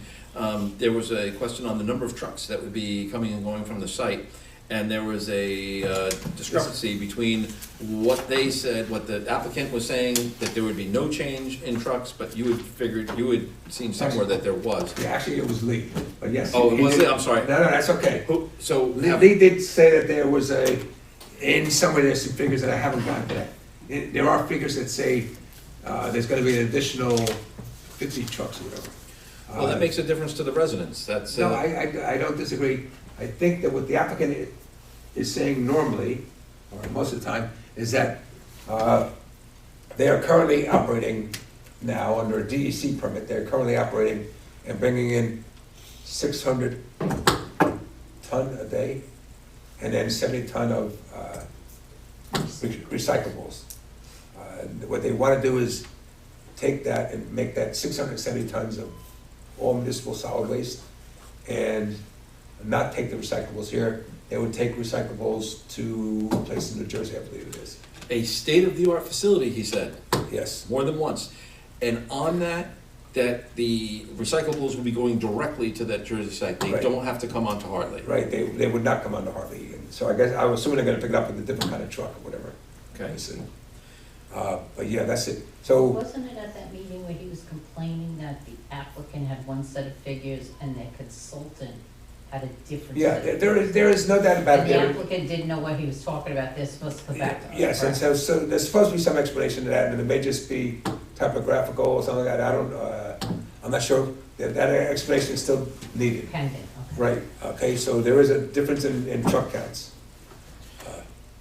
You mentioned earlier, leachate truck on Fridays. Having, living in the area and traveling that road as much as I do, sometimes a few times a day, I haven't noticed Fridays, but I can tell you when it rains, when the roads are wet, when the site is wet, the trucks, as just a nature of the business, there is no way for this not to happen, that they don't pick up this leachate, or what I would call garbage juice. It's just the nature of the business. You have garbage, you have liquids in there, they're going to drip from the truck, they're certainly gonna come out, and on their floor in the building, when they're material handling, there's going to be some fluid. The truck has to drive through that fluid. The entire site is loaded with that fluid. Now, on a nice dry day, most of that can dry off before they hit Hartley, but on a wet day, you can't drive down that road. The smell is atrocious, because all of this leachate is out onto the road. And I don't think it's leaking from the truck. I think it's just a matter of the truck is dragging this out onto the road. Aside from the smell, the real issue there is that it's slippery.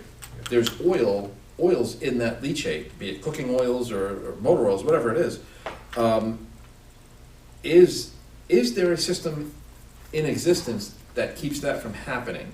And I don't know that there is. Okay, I think there's certainly a question we can ask. Is there a system to keep are you talking about the smell, or are you talking about the liquids catching onto the tires? Well, the liquid is the smell. So if you eliminate the liquid being dragged out onto Hartley, you've eliminated the smell. Okay, And the liquid is the slippery part. At the very least, a sign on Hartley should say slippery when wet. If you get a chance to drive down there when it's wet, you'll see what I mean. Go ahead, hit the brakes, the ABS will come on. so you find it's slippery on Hartley Road itself? It is, when it rains, due to these trucks bringing this material, this leachate or drippings out onto the road, which again, I don't know that it's avoidable. It's a simple byproduct of the process. It stinks, literally, but it's, if there's a way to get around it, I'd love to get around it. I wonder if there's a way to keep, because obviously I think, I've seen these tipper trucks dump. It's just like a dump truck at the back. Everything runs out the back, and including liquid. There's no doubt about it sometimes. So it would be great if, right there, at that point in time, when the first truck dumps, there's no new liquid on the soil. Sure. So I would think that if there's some way to keep that liquid from going forward, then the truck can always back up to like a bumper area and dump it over that, and then the fluid doesn't have to come forward. I don't think that can be designed that way or not, but we could ask about it, how to keep that coming up to where the tires are. At Legoland, when we had dust or dirt, mud or whatever, they did a water wash, a tire wash. But a tire wash is gonna bring out, during the winter, is gonna bring water out, we're gonna have ice. That's a whole other issue, but yeah, I mean, I don't think washing the dump truck or the garbage truck every time it comes out is a practical solution. I don't know that there is a practical solution, but again, you mentioned leachate on Fridays. Any day it rains, it's tough. Okay, Neil, you also mentioned that the turn coming off of Hartley onto 17M, yeah, that corner is terrible. it is. It's, the truck comes and it catches that corner. I understand that it's the state's responsibility. No, what it is, it's, state has jurisdiction there. Okay, it's their intersection, for lack of a better word. Okay. So nobody can do anything at that intersection without the state's approval. And so the town, and I'm not saying the town wants to, but if the town were to say, we'd love to give you this approval, but that road is really in disrepair, and once that is fixed, then you can get your permit, to which IWS would say, well, we don't control that, to which you say, well, They're correct. we don't control it either. Right. So it's definitely a you problem, not a we problem. We don't need the permit, you do. So put your money where your mouth is and start Sure, talking to the state. and the ultimate answer to this probably is similar to what we had for Legoland. Which is the fact that that bridge down there and the circle down there by Legoland were all done cooperatively. Town of Goshen, but it was between the state and Legoland. Legoland actually did all the design work. Legoland kicked up at least half the money, if not all the money. Now, I know they didn't do all the money, I'm sorry. But Legoland probably kicked up at least half the money to design and build that bridge and that circle and that whole exit down there. State was excited to do it because, say, for the interstate road, the state needed to move that exit. That's right. Okay, so they had to do that. The state would have had to do that anyhow, at some point in the future on their own. Just Legoland wanted to do it sooner rather than later, and they weren't gonna get approved until they had that. So I don't know whether, I would love to see it happen, I really do, because if you look at that, trucks are not making that turn at all, they're entirely off the side, but it's Can I not, ask a question? sure, This map that you showed us with the aquifer Yep. being right underneath I know it's under Yep. Altury, and I yep, know it's under that whole area there, yep. in the transfer station, which I'm sure is grandfathered in, but I just can't help but see, like, a bunch of people sitting around 30 years from now going, I can't believe that they even allowed a transfer station to be on top of an aquifer. I don't think you gotta wait 30 years. I say it all the time. No, but I mean, that they'll be incredulous that it's there. And it's always been there. But we should be more incredulous that the county landfill's there, because the county landfill has nothing on the bottom. They said, well, we have clay there, and that clay's gonna be good enough, maybe, and so they didn't even put a liner. You mean not Altury, the other one? The county, yeah. Yeah, but back then they didn't know, wasn't that put in the 50s or Well, 60s? yeah, it was, but back then when the IWS went in, or not IWS, but when this transfer station went in, we weren't worried about it either. So they're grandfathered. Sure, what we didn't know at times comes back to haunt us. You know, was there any talk of change of operating hours? If they're gonna bring in more MSW, do they need more time? No, actually, they are not. They do have an hour operation, it's under section 40, and I just have to have it open, otherwise I wouldn't have known it. But, no, they're actually lower than right now. The only time they have anything down that is extended hours is Yeah, okay, go on. 2 operating days immediately after Memorial Day, Independence Day, and Labor Day. Apparently that's Just our, look at this. sure, apparently that's our big garbage day. Okay. And so they want to there stay open until 7 o'clock at night. And I forget, anyhow, I think usually they're allowed to stay open until 6. This is the aquifer. But they want to stay open those days. That does not comply with our code. So I don't know, but The other thing was, during this construction, do they need to remove material from the site? That site, of course, is being used as a transfer station, and I would imagine the soil is contaminated by DEC standards. I wouldn't wanna see that No. material trucked off. Do we know if So they will be doing that? that's, the question is, well, yeah, I think no, I think the answer is no. So the question is, kind of how much material has to be trucked off-site?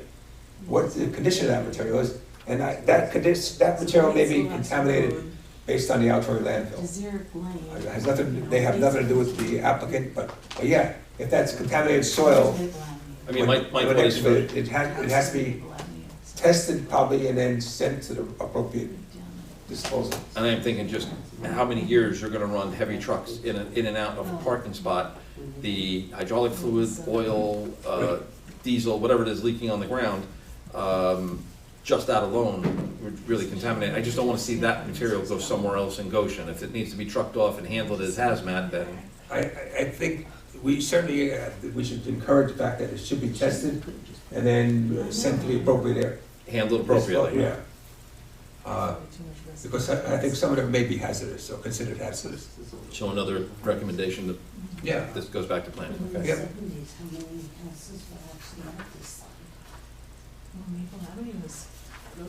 I mean, if you took it apart and said, put it right in the center of this backboard wire, you couldn't get much closer. No, we I mean, could, that seems no. kinda, But look, we're not gonna move those two landfills or anything else either. yeah, I know.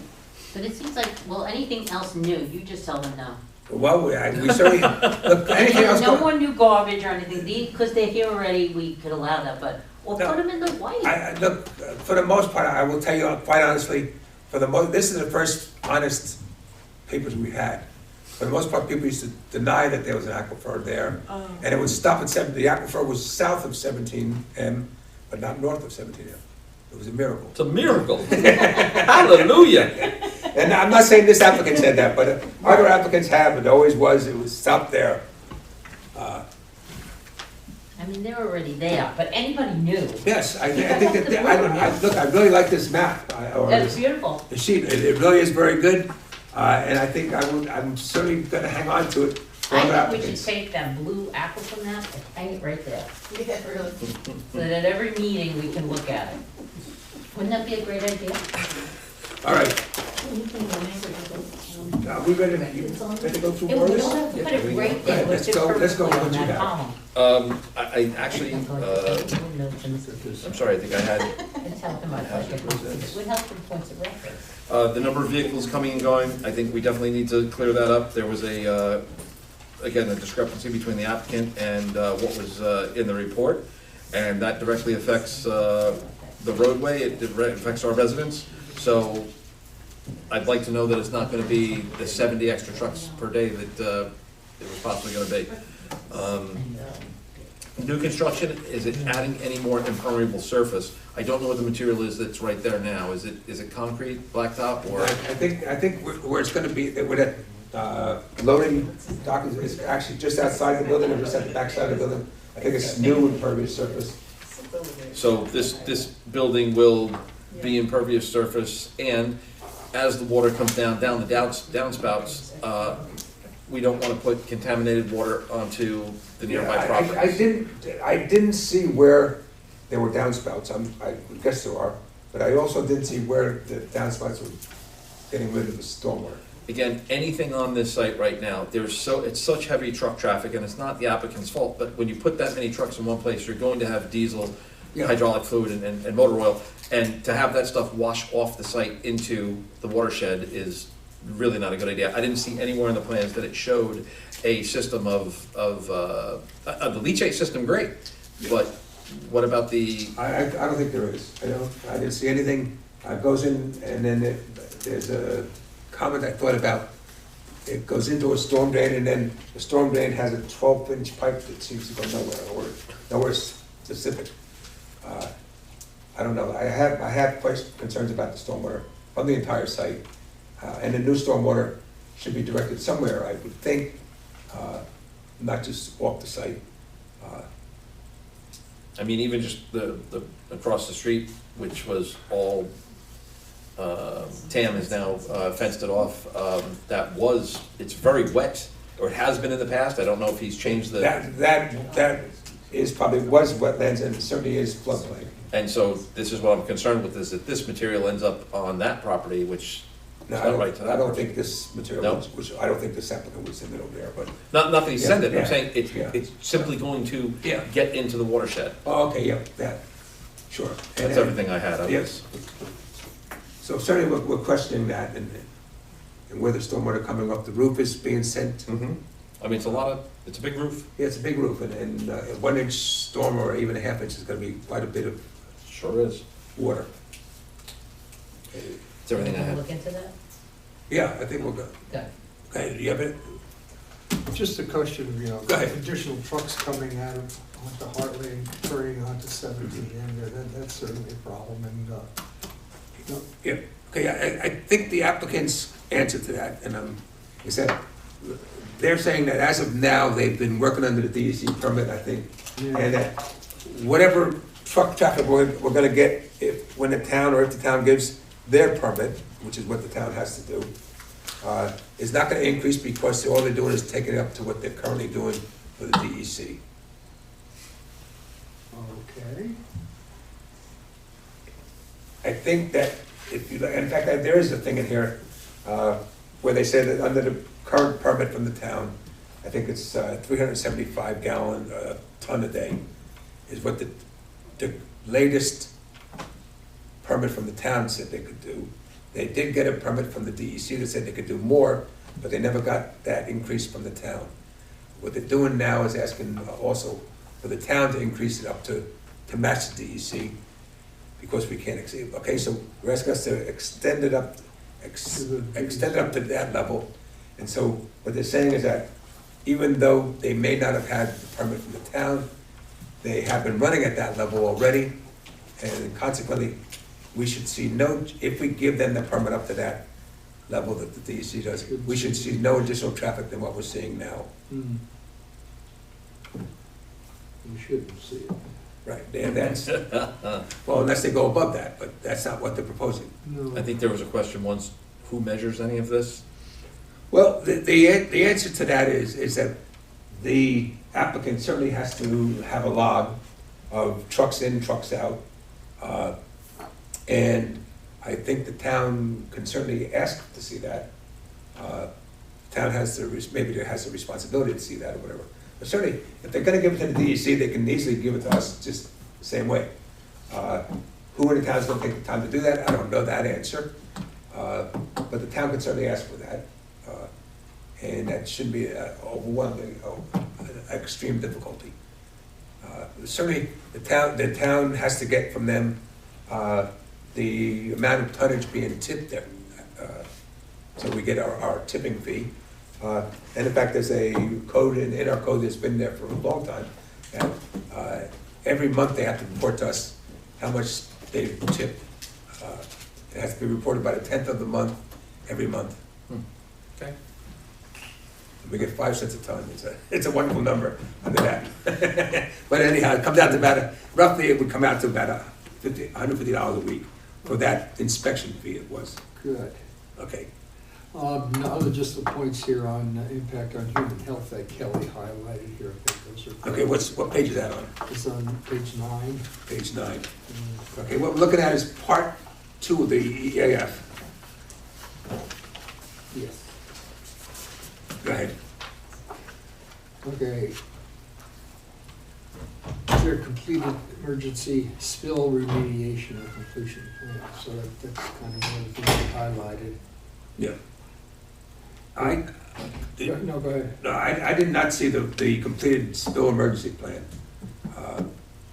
No. I know that, and in fact, that there was one spot there where it say, there is such a plan, but then I don't see the plan. Uh-huh. I mean, yeah, there was a map about Yeah, evacuation, but that evacuation, doesn't. But, yeah. And so I have a number of questions as to stuff there is a plan, but we need, I think, details. Certainly, like, a place like Legoland, the town has very definite access to their emergency Yeah. plans.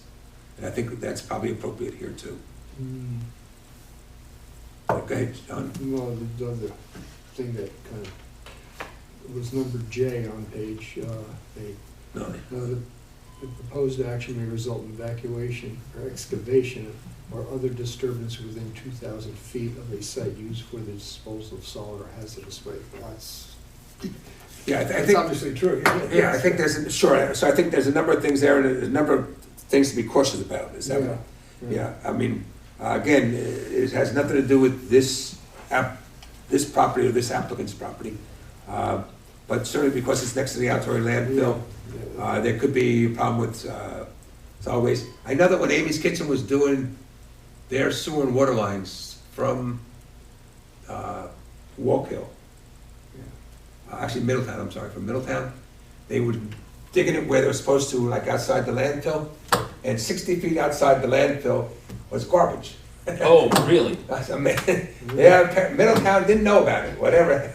It had nothing to do with, but anyhow, Amy's Kitchen now had to dig that garbage up and get rid of it, because it was 60 feet outside of where it's supposed to be.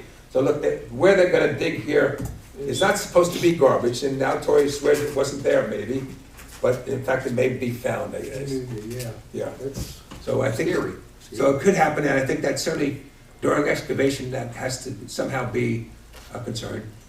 And then just below that is the proposed action may result in the migration of explosive gases from the landfill. I know that just recently, the DEC and the EPA did some measurements on the landfill property, again, having nothing to do with this, where they determined that the gas levels were high enough that they met the lower explosive level for the gases. Everybody understand explosive levels? Because I never did either. Basically, gases will explode if it has to be rich enough to explode, but not too rich either. So if the gas is too rich, too much gas, then it won't have enough oxygen to be able to explode or whatever.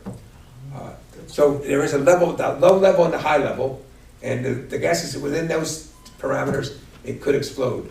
What the DEC said in their report was that on the Altoria landfill, not this site, but on the adjacent site, there were places there where they measured it, and it met the 100% of the lower explosive level. I know that on the county site, there was a spot there where they identified at 95% of that level, which means it still was not high enough to explode over there, but on the Altoria it was. So yes, I think. Emissions from the smells coming out of the garbage dumps? No, it's coming out of the Altoria landfill. I think it's in the subterranean. I think it's in the ground. In the Altoria landfill, there's pipes in there that do two things. One is they move the leachate that's in there, and that's supposed to be taken out. Then number two is it moves the it used to be methane, as they do. And there used to be a generation plant there that would take the methane from the pipe and generate electricity. So there was a real benefit to it. But the Altoria landfill has not been taking their leachate out as it's supposed to. In fact, it's gotten to the point where the leachate is up high enough that those pipes can no longer pass gas at times, and therefore the gas is not moving off site the way it's, or moving out to the, I think they're gonna get it back to the flares where there's enough methane that the flare shoots up and burns, and that's the way to get rid of the gas without it going into the air. That is a legitimate way of doing it. And I think that they're now working on it again. There has been problems with it being done, but I think it's being worked on. DEC is pushing that once again. We could schedule it on the 4th of July, they could market it as a Yeah, celebration. actually, the thing that the interesting thing, not funny, but the interesting thing that has happened in the past is that birds will sit on those flares, and it works really good until the flare goes off. Dinner? Hopefully no eagles. No, the eagles were all on my farm eating my bird. Still. Okay, and then the may result in the release of contaminated leachate. So I think there has to be some concern when they're doing the excavation here at the site, that some of these things may happen because of the Altoria landfill, not because of the, Is it kind of like Russian roulette, like they could dig and there could be stuff under there that you guys didn't even have a clue about? sure, Okay. That's what I thought, I just want to make you sure. know, Jim Gotti might be. I think a dead body would be. Yeah, that's right. That's topic, Say so I would we'll take a find dead all body the dead over. bodies Yeah, over no, there. the answer is nobody knows, and yes, what may have happened there or whatever, and it may have been misplaced or whatever, it may have been an innocent mistake, it may have been, and it has nothing to do with this applicant. Again, It has to do with, Right, no, it's yeah, predetermined, I was yeah, just. it's But pre-existing if there. something like that would pop up, like, let's find they find like toxic barrels or whatever. Sure, if Who that has was, to clean- if that was who has to happening, clean that up, the applicant? it would have to be cleaned up. Right, but okay. who is responsible at that point? Would that be- It would be either the applicant, or if they could figure out who was responsible before that, they could possibly get them to do it. I But see. yes, it would not just be ignored and, all right, let's pour the concrete over the top of those barrels and ignore it. Right. Not gonna happen. Okay, just wondering. It's gonna be cleaned up. That's why, like I said, Amy's Kitchen ran into that situation. It wasn't barrels, I don't think, but whatever they ran into, Amy's Kitchen had to remove the garbage before they conveyed their sewer water lines down. Okay, that's Okay. good. It's the way it's gonna work here, if that was to be found. Okay, anything else? Okay, I have more, I have not looked at all of this. I do have more questions on some of this. And what I would like to do, because I don't think we've had, unless you two think you've exhausted it. I'm at the level where everything I've read, I've asked questions what I've read. You have a lot more material here than I Right, and so have. what I did was I got a second copy of all the materials, because I didn't think you got it all. So I did get some more of that, and what I wanted to do was, we really have to try to turn this around. The town board needs us turned around as quickly as possible. There's a time period that needs to be met. So what I was gonna try to do is see if we can agree to meet again, not in a month, but in 2 weeks. Okay. Can we meet 2 weeks from today? And before you go, I will split up the rest of the books here, so you can have, And you you can, still talking about the garbage, or have you moved on to the hotel? onto the wall. What are No, you this talking is about, you know, still- is that I'm still? talking RWS here. Okay, so For there's the- more, For the okay. 80B, yeah. Gotcha. If you look at that pile right there at the end, Yeah, I can see. that's the material they presented for the town board. Gotcha. And I got that last Friday, maybe, and so, I have not had the opportunity to read it all. Gotcha. And to be fair, I'm trying to get it through, so we can get it to the town board, prior to that. I would like to get it to the planning board, but I think the planning board may have their meeting before us, because I think I have questions for the planning board too, but, well, that may impact the planning board. So if it's everybody's okay, I will talk to the town board tomorrow night and get it approved that we can have a meeting and they'll pay for it, 2 weeks from today. Okay. Okay, Good with that? good? Yep. I don't want to put you on a spot, but we're gonna have a meeting in 2 weeks. I don't think I can be on the Okay. 26th. We will do what Sorry. We will do what we can do. Okay? Anything else? Well, what else did I have? We had, I had something We have else. Golden State Primrose, Okay. all right? I have not had the opportunity to look at that, have you? I have, All but, right, let's go, let's hear your comments. let's see.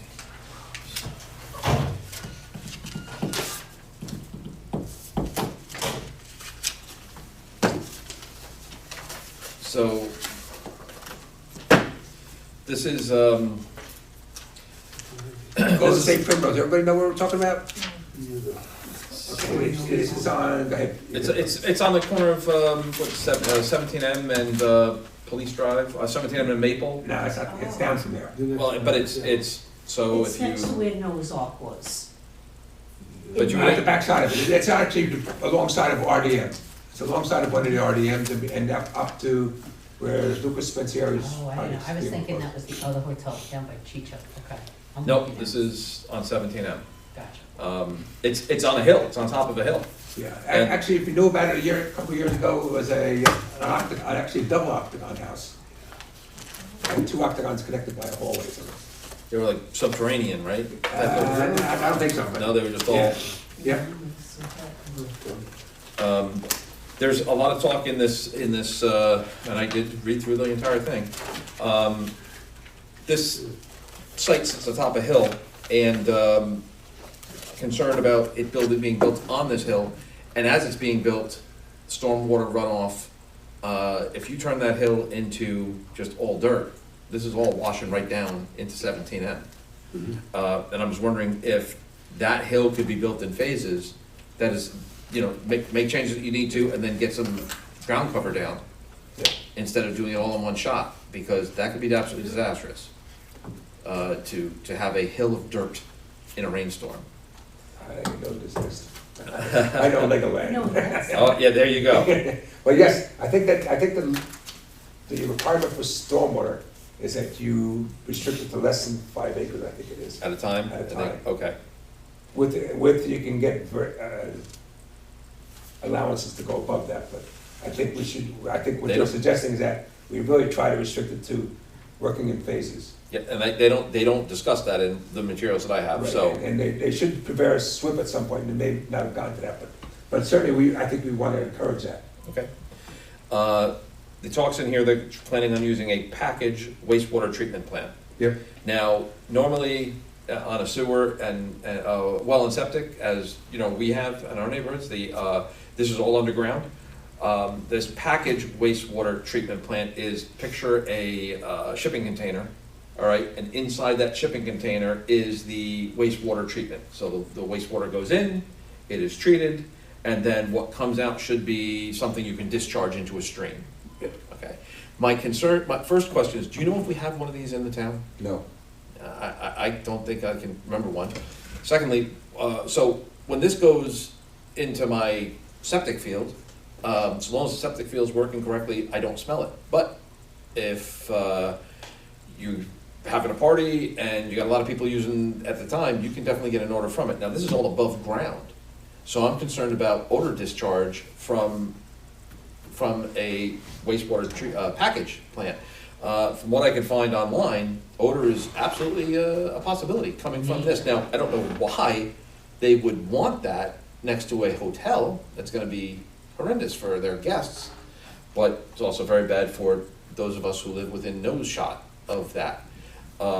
So I would like to see a lot more information on this wastewater treatment plant and how it works, the plant they're gonna use. And why are they doing that as opposed to a traditional septic system? I think they're doing that because the volume of discharge is gonna be far in excess of what a traditional system could handle, I'm saying. Do you remember what the flow is? The numbers are in there, I don't remember off the top of my I head, was gonna say, it's probably in the realm of 5,000 or 10,000 gallons a day. something like that. I don't know if it was that much, but it's huge. I mean, a single-family house is normally 300 to 400 acres, or 300 to 400 gallons a day. Yeah, this was, This is a 50 unit? I was gonna say, how big is it, this hotel? it is 30 rooms, 30 units, 60 rooms. So there are 2 rooms per unit. Oh, So essentially, it's like 60 bedrooms. So it actually, they're billing it as, the sizzle sheet, their rah-rah sheet it's a boutique hotel. I think boutique hotel, I'm thinking an Airbnb with, you know, five rooms at the most. This is, to me, this is a full hotel with 30 rooms, that's a hotel. Yeah. Or it's a short stay. I think most hotel rooms, most hotels that I'm aware of or ever go to, are not all 2-bedroom units. Right. So I think it's going towards a certain market there. They're looking for the Legoland market. They want to bring families in. Great idea. Yeah. I get it. Yep, and but they are saying it's short-term, less than 30 days each rental. Mhm. And going back to this package wastewater treatment plant, since we don't have one in the town, wouldn't even know to begin to find out, do we allow this by code? Or is this gonna need a variance? No, this would not need a variance from the town. It's going to be approved by the health department or the DEC. It does say if approved by the health department, but Right. if we don't specifically allow a packaged wastewater treatment plant by code, then can they do it? I think we don't prohibit it. I'd have to look at the. From what it's been explained to me, our codes are Permissive, not. that, right, so, you know, if we don't say you can do it, then you can't. I know, and the question is, how do we word it? And if we word it that you have to have a way to get rid of wastewater treatment, if you have to have a way to treat your wastewater, then this would comply with that, if it really works. I know we had it proposed one other time, and the people walked away from the concept and went to something else. So I think that the Department of Health is gonna have a question, and certainly, it's essentially a shrunken down wastewater treatment plant for a municipality, whatever. It's just a much smaller scale. You're doing this for 60 bedrooms as opposed to 5,000 bedrooms, whatever, it's in the village or whatever. It does, according to their material, it does emit 1.3 tons of methane per year, and it says that's not much. I don't know what much methane is, but I guess in a year, if 1.3, again, can the residents smell it? I mean, Yes, I work at a sewer plant. okay, But you're working at a bigger sewer plant. Well, it's a bigger sewer plant, but it's still sludge, I mean, it has to be No. treated. And, you know, in the summertime, a windy day, these poor condo owners, I get phone calls all the time. You kinda wanna say, why did you buy a condo next to a sewer? We were there first. But this is opposite. Now there are houses first, and you wanna put in this package plant that's got all these chemicals. And the smell, unless they have a really good treatment plan for the smell, it's gonna stink. There's no way around it. that's why I was asking if there's one nearby. I'd love to, I hate to say it, I'd love to go smell one. It sounds stupid, but I just don't know anything about it. Go to the new Windsor treatment plant, you can smell it 6 blocks before you hit it. Okay, that, what, yes, Neil was I saying, know we're it's talking, big. yeah, we're talking about big, I'm talking about, this is a small, a considerably smaller unit, and if it's operating properly and it doesn't give you any Well, odor, let me just tell you, if you get a giant bar Hershey's at the Hershey place, it's chocolate. If you get a little tiny Kiss, it's still gonna be chocolate. It's the same concept, it's just small, it still smells. It's a good choice of chocolate. I can't wash it out of my brain now. Well, we're on Put these houses YouTube, so I kept nine. it clean. All right, but there are package plants I know up in Sullivan County. A lot of the bungalow colonies or the summer camps are using them, and yes, there can be problems. And they're set, they're designed, they're set up to function at a certain level. One of the problems up in Sullivan County is that you overwhelm them. Oh, yeah, You know, if you design the thing to handle what normally shows up in a 2-bedroom unit, and if I'm gonna, look, when we go down to shore and we rent a house down there, we have people sleeping in the living rooms and everywhere else. We overwhelm what normally would be. Well, fortunately, it's going to a sewer plant down there. But if you're doing one of these package plants and you have 4 people in each of these rooms, or at least 4 kids in the one room and 2 parents in the other one, now you're at 6 people instead of what you expect to be in a normal 2-bedroom situation. So yes, you can overwhelm it based on that or whatever, and it's just not meant to handle that. Up in Sullivan County, I know, because I used to work in Fallsburg, and I know we had the package plants, and they would be overwhelmed. Unfortunately, at the end of the summer, everybody left, so we dealt with it for that a little bit. But yes, they can be overwhelmed. Yes, I don't know how you control that here. I don't know how you make sure people don't exceed that number. Right, because you're talking 2 rooms, but how many occupants per room? No, that's. Right, and I can tell you that there's a code that tells you how many can be there, but I won't tell you that the town has ever made bedroom checks at night.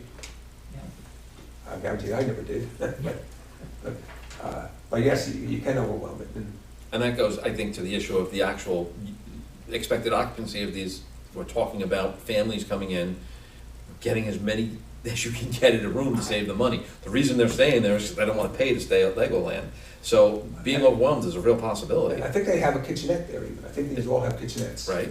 Which, a kitchenette and cooking, that all goes down the drain, that all goes into the system.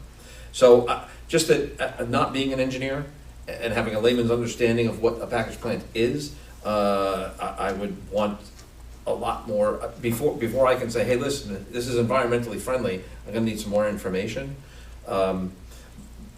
Moving on, the location of it, it's at top of a hill, and they talk about not being very visible from 17M. They also say that it's minimum visibility from Rolling Ridge. Well, it's minimum visibility while those trees are there. This does not take into consideration the proposed RDM warehouse that goes in. RDM goes in, they're taking those woods out, all of them. And now, what was our residents looking at woods is they're looking at the hotel at the top of the hill. I think a balloon test at the very minimum before we get foliage on the trees is something we should ask for. I mean, the residents, they got rights. the water issue, we were talking about it earlier before the meeting. I think they were pulling 14 gallons a minute sustained for 72 hours, and it stayed. They put a dye test. I think all of the water issue looked really good. However, there was just recently a new well put in at Milmar. And there was some talk about, in the report, about a well number 4 at Milmar, but I don't know if it's that new well that was just dropped in at the corner. Do you know what I'm talking about? Yeah, I do, I know, I don't, yes, sir. And so, now you add that pulling out of the aquifer, and maybe all of this test is completely moot, because you have to take that into consideration. Not only did Milmar drop that well, they're putting an addition on their plant, which the planning board approved, a partial approval of their plan. They wanted to go ahead and get this thing done. They slipped it in at the last minute, and it takes a lot of water, which is why the new well. So right there, we're pulling more water from the ground.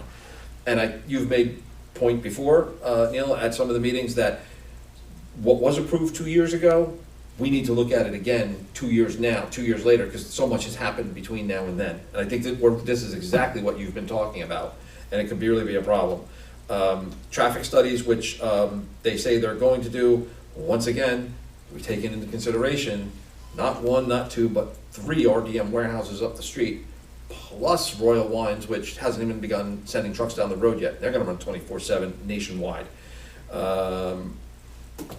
And just finally, the building codes where they say they adhere to, but you are next to some residential areas there, and stick to the building times. Let's not have extra noise and pollution going on during the nighttime for our residents, was a concern. That's everything that I had on it. I did go through everything. Some of these charts were just mind-numbingly boring, but important. However, again, after I was all said and done, looking through 100 pages of well test, when I realized, this might not take into consideration the new Milmar well, this could all be for naught. So we might want to ask about that. John? Well, water definitely is a concern. They have the package plant, it's gonna discharge into a stream next, right on the property, or? Yeah, I think, and then, it wasn't a site plan, this was it. Anyway. I think they really are, they're gonna take that, there's a stream that goes down the back of their property, and then I think it goes through Spencieri's property, Okay, and I think it comes down right there by the corner, by that house, the small house. right between that little house and that, right there, and then it goes down So it's past, gonna come that way, right, it'll come down within whatever number of feet of Yeah. Milmar's new well. so that may not be as big a problem as erosion on their building. Yep, but it may be a problem in that we now have it going through Spencieri's property, where he's gonna have wells down there to supply his possibly, Oh, really? yeah, Hmm. but I don't know the answer. But How do they access the hotel? Is it gonna be like a driveway from 17M? yeah, it would be, Yeah. it's a really steep driveway, yeah. I'm trying to picture what it's next to. They actually said that in order to get this, they have to work on the grade to get it below 10%, is what the paperwork They said. got there's almost like switchbacks. Switchbacks. Yeah. So is it on 17M, Maple Ave, is it around there? No, 17M, it's, God, I'm trying to picture what's right next to it. So the Somewhere about- stoplight- after the stoplight, it's probably 2 properties down on the left-hand side. You got it. Yeah. Spencieri is Yeah. first, and then there's the, what the heck is it? It's now, Window place? Window- It's before what was Northern Window. Is it still Northern Window? It is. Northern Window is up on top of the That big hill, giant yellow hill, building. right? And it's just after them. And that's the hill like they have to climb? Yeah, there's a dirt road there, a dirt driveway there right Yeah. now. That's the one, Wow. yeah. It is very, very steep right now. You're gonna have to pull a lot of vegetation. How out do of you get around something like that? Do you have to go like this, like this, like Yeah, this? yeah, Like, is yeah, that- switchbacks, yeah. You have to do switchbacks enough, with enough of a turn that you can get a fire truck to turn. Yeah. Which was, going back to my concern, was now you have to engineer that entire hill, and if you engineer that entire hill at once, and it's all dirt, and you get a good rainstorm, Yeah. all that comes down into 17M, which is a main thoroughfare through our town. I have a concern. So if you could do it in phases, where you get some vegetation growing to hold the hill in place, it would be better. It's a challenging piece of property for this project. Yeah. No, How many Walmart other has things sign. can we add to seventeen M when the seventeen M can't sustain all this traffic? Like, at some point, don't you just say like, you gotta stop, it's not safe, we gotta get the state The to fix question the is, road? it's a very difficult to make a decision as to how much traffic on 17M becomes unsafe. Inconvenient, absolutely. But is it unsafe? And I'm not sure how you come up with that determination. Did you try driving on that at 4:30? Yeah, no, I don't try to do No, that. I stay away. Yeah. But yes, I understand what you're saying, but I don't know that I could call it unsafe. I guess it would be unsafe if I could say, if I had an accident down there by the psych center, it would take 15 minutes for an ambulance to get there, that might be called unsafe. or whatever. Where that precision auto is, when they try to jump out and get out, Oh, I think that's there's unsafe. a bunch of, I agree, there's, Need a traffic light or Yes. something there, because they're animals too. yeah, but the trouble with traffic lights is you keep going traffic light, and then the traffic never really moves. Ultimately, the better answer would be something like a roundabout, or 3 roundabouts in a row, because traffic keeps on moving when it can. I see. Now, how many times have you sat at a traffic light and everybody's got a red light? It's like, why? Yeah. I Uh, get that. And But so this would, it's just roundabouts would like, let you keep on moving. At some point, when is the town's responsibility for saying, stop? Before we have a lot of deaths, doesn't somebody have to stand up A and lot of say- deaths, yes, but once again, I'm back to having a lot of traffic and being inconvenient isn't necessarily unsafe. Well, there's also the other question then where. Quality of life. Where the road is unsafe, but then there's the greed of putting up with things. Right. At what point do we balance it as a town and say, We should be need a back, pause? theoretically, the planning board has to balance it every time they look at a project. Got it, okay, so they're the evil villains, okay. Right, they're the ones making decisions about whether a project can move forward or not, or how it moves forward, or what mitigation has to happen. Just so it's mind-boggling, because I think we leave ourselves open to a lot of negligence. Like, God forbid I get in a head-on accident, I will come back and haunt all you people. But just because it's a head-on accident didn't mean it was because the planning board made a bad decision. You might have had a bad driver. Yeah, well, I might be a bad driver, I might admit to that, but what I'm saying is this, it's just evident to someone like me that's never even done a traffic study, that you need to stop and figure it out. I'm not saying, yes, I think that there should be able to come up better answers for 17. But the problem is that some of the costs would probably be astronomical, because it's probably gonna require another lane. And like we just heard tonight, Mold owns the middle of the road right now. Yeah. If I'm gonna take more property from him on the side, I'm taking his real property Yeah, here. and I can't tell how many times I've sat in these meetings and you've all said, Hartley and 17M is a nightmare for the trucks and the roads and, Yeah, well, every and single we say the project same, we say it. we say same thing down there, police driving, Gates Schoolhouse, no, not Gates Schoolhouse, 6th Station. That turn is almost impossible for trucks. Yeah, that is bad. So, yeah, there's a lot of places that are not good. But we have to look at them each time and see what mitigation can happen to make it work better. Hence, the reason why we keep on banging at that Hartley Road thing, hey, let's make it happen, let's make it happen. Somebody's gonna go off the side of the road there and it's gonna roll at some That's point. what I'm saying, like how many times do we have to talk about this before somebody goes off the side? But the answer is, if that tractor trailer goes off the road and rolls over or something like that, he shouldn't have gone off the road. I can't make him stay on the road. He should have, whatever. Just because it's a bad intersection doesn't mean you can make a bad decision to cut the corner that much. Okay. I keep thinking it'd be fun to put out, not fun, it would be beneficial to put out like the mafia blocks or whatever right there. And just keep them from cutting that corner. The other day, I had to squish through 2 big trucks at Hartley because the truck drivers were out and they were yelling at each other. The guy from Light and the guy from Hartley, so the guy couldn't get around, and what do you do? And I was just like, Yeah. and I got away from him. Good. Maria, I think also what you're talking about is, you take a look at the master plan, the town's master plan, what do the powers that be want in these areas? And if the idea is drill baby drill or build baby build, you're going to have this kind of congestion. You can go to some townships and there's nothing but bucolic rolling green hills and farms. And that's by design, because the people that live there don't want something else. So what can you do? You vote. Certainly it's right now they are working on that. There is that master plan committee or comprehensive plan committee. And they are meeting and they are supposed to be doing traffic studies, so I don't know what's gonna come out of the traffic study. I hope It's it comes frustrating to something. hit every single project, people complain about the density, Yep. the unsafeness. You were saying tonight, Bartley Road and 17 Ave. How many Yeah. times an hour do we hear about it? But you, I mean, But yet we can't. truth of the matter is that when, if you look at RDM's last two warehouses, just look at the traffic out there. They were proposing giving up some of the land of their own, not that they shouldn't, but they were proposing giving up some of the land for turning lanes and everything else down there, and making 17M wider, at least right there, and actually them going through the traffic light, I believe. Okay. But that's just a part of it. At some point, you get right back down to only 2 lanes wide, and you have to make it work again. So I think there are some plans possible, we just haven't put it all together. And this comprehensive review board, what is the timeline on that? I would imagine it's gotta be a long time. I'm not sure how they're moving and how fast they think they're gonna move, because the traffic study is a part of it, and I haven't heard a whole bunch about that yet. Speaking They of, meet once a month, I think, on Thursdays, just before the planning board. I think they're trying to push it up to 2, didn't they say? Oh, they might.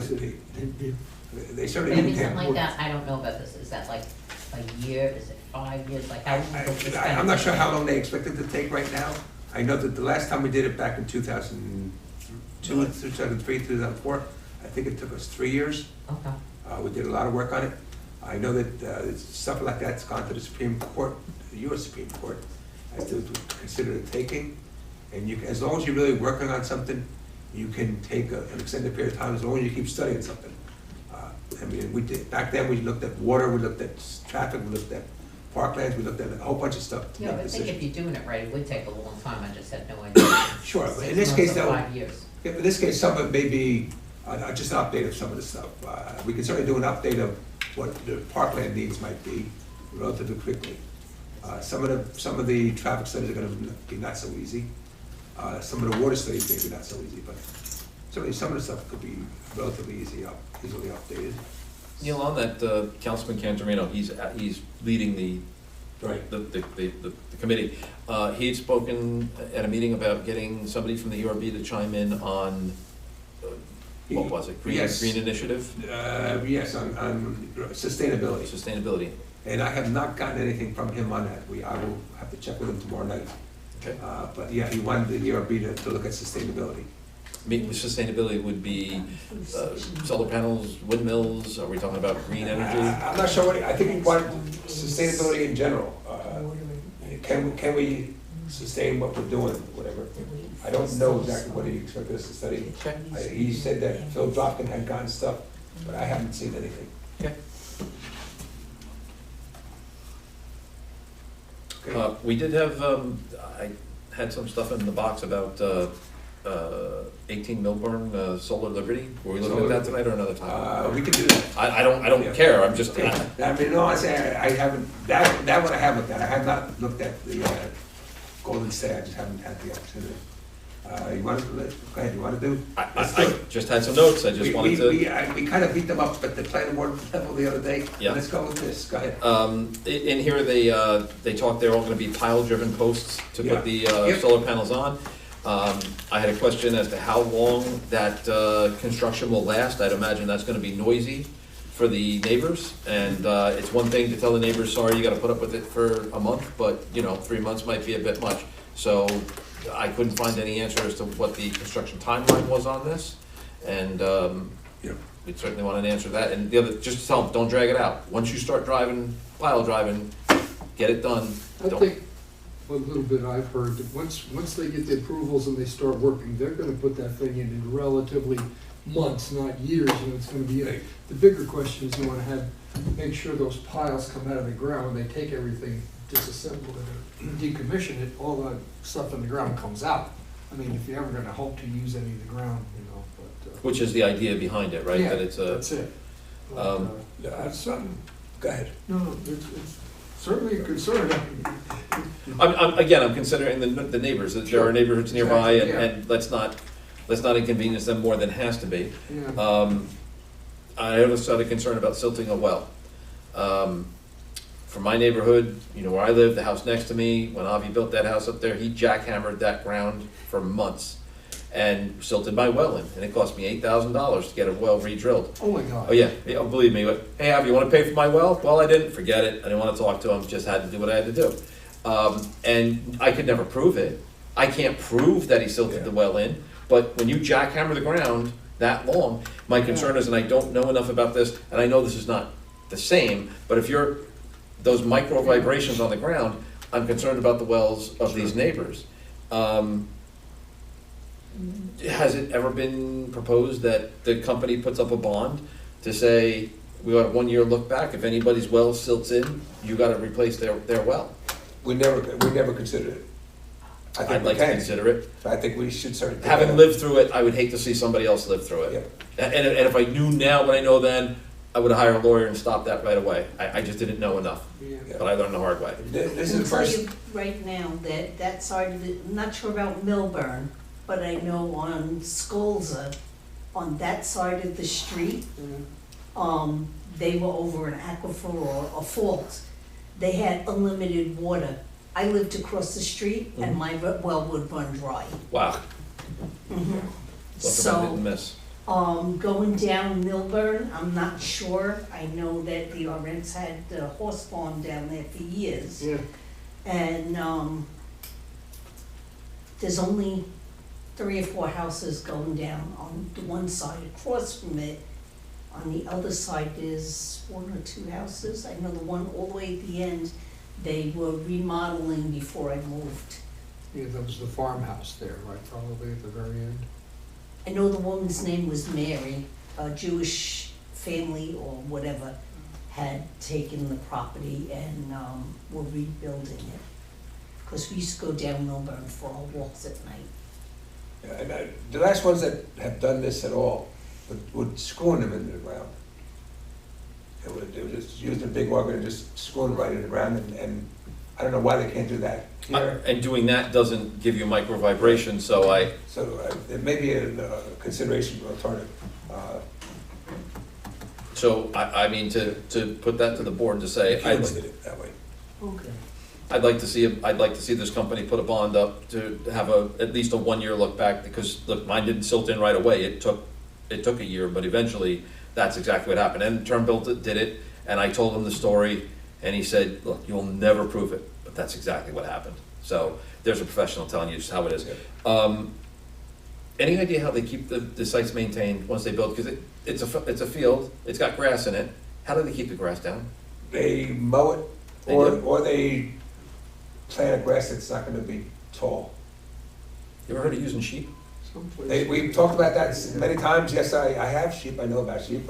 I'm just saying, man, there's a whole No. business to be had. Yes, there is, and my big concern if I was gonna move my sheep around there would be coyotes and foxes. Well, you gotta fence the area anyway. so- Right, but we usually would leave it at 5 inches up. That's all 5 they inches call up, 5 inches up, anything will leave there and get my, Yeah. Well, I did notice that in the fencing specifications, they do show that it's a 6-inch on the bottom so that you can have animals moving, coming and going, which is Yeah. good, and it's nature and it has to happen. 6-foot high fence, deer don't jump over 6-foot high fence?